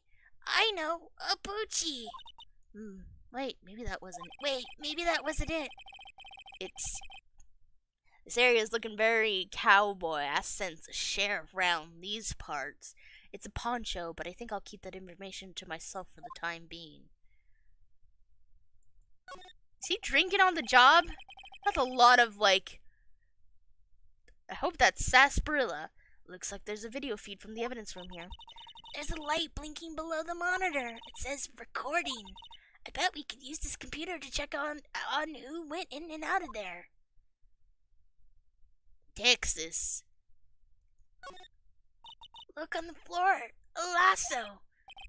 Looks like it's set up to trap something. A trap? Here? Wait, I know. Maybe someone was trying to Maybe someone was trying to catch a wild bull in here, but the lasso missed. You sure have an active imagination. The evidence room is beyond that door. Let's just walk in. It won't open. You thought it'd be open? I think we need someone's permission to go in there first.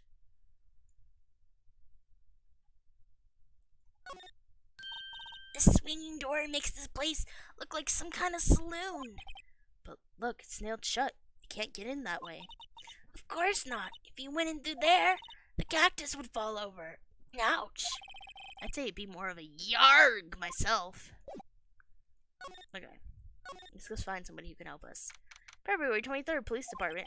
This place is charged with frantic energy, as always. Please. Huh? Wasn't that... One steak lunch, please. Oh, it's you. Detective Gumshoe! Yay! Put some confetti on the screen. I wish I could. Detective Gumshoe! Now's no time for chit-chat, pal. I'm a busy man. What I really need is a steak lunch from Lunchland. Oh, you mean one of these? Actually, it's not for sale. Oh, whoa. I think I just heard the sound of his heart breaking. Now's no time for despair. We've caught our criminal. Now we just need evidence. The criminal, you mean? You heard about the stabbing in the police department evidence room, right, pal?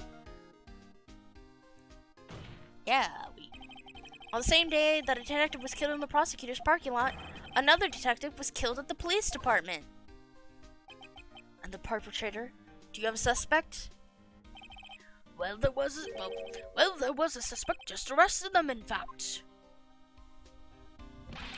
It's the biggest scandal to hit the station in ages. Everything's topsy-turvy. There we go. I had that voice for him. But Detective Gumshoe, who was it? Listen, pal. All I know is I need me a steak lunch pronto. Standing around here talking isn't gonna fill my belly. Oh, well, bye. Oh, wait, don't leave. If you want to know more, head on down to the detention center, pal. Questioning should be over, so I figure he's down there having a good cry. Later. Alright, and he's off. He ran off to the evidence room. Well, this investigation is off to a running start. Alright. So, I think what I'm gonna do is I'm gonna save here. And because my throat needs a bit of a heal, so next time we come back, we are going to find out who the hell it is that we just saw.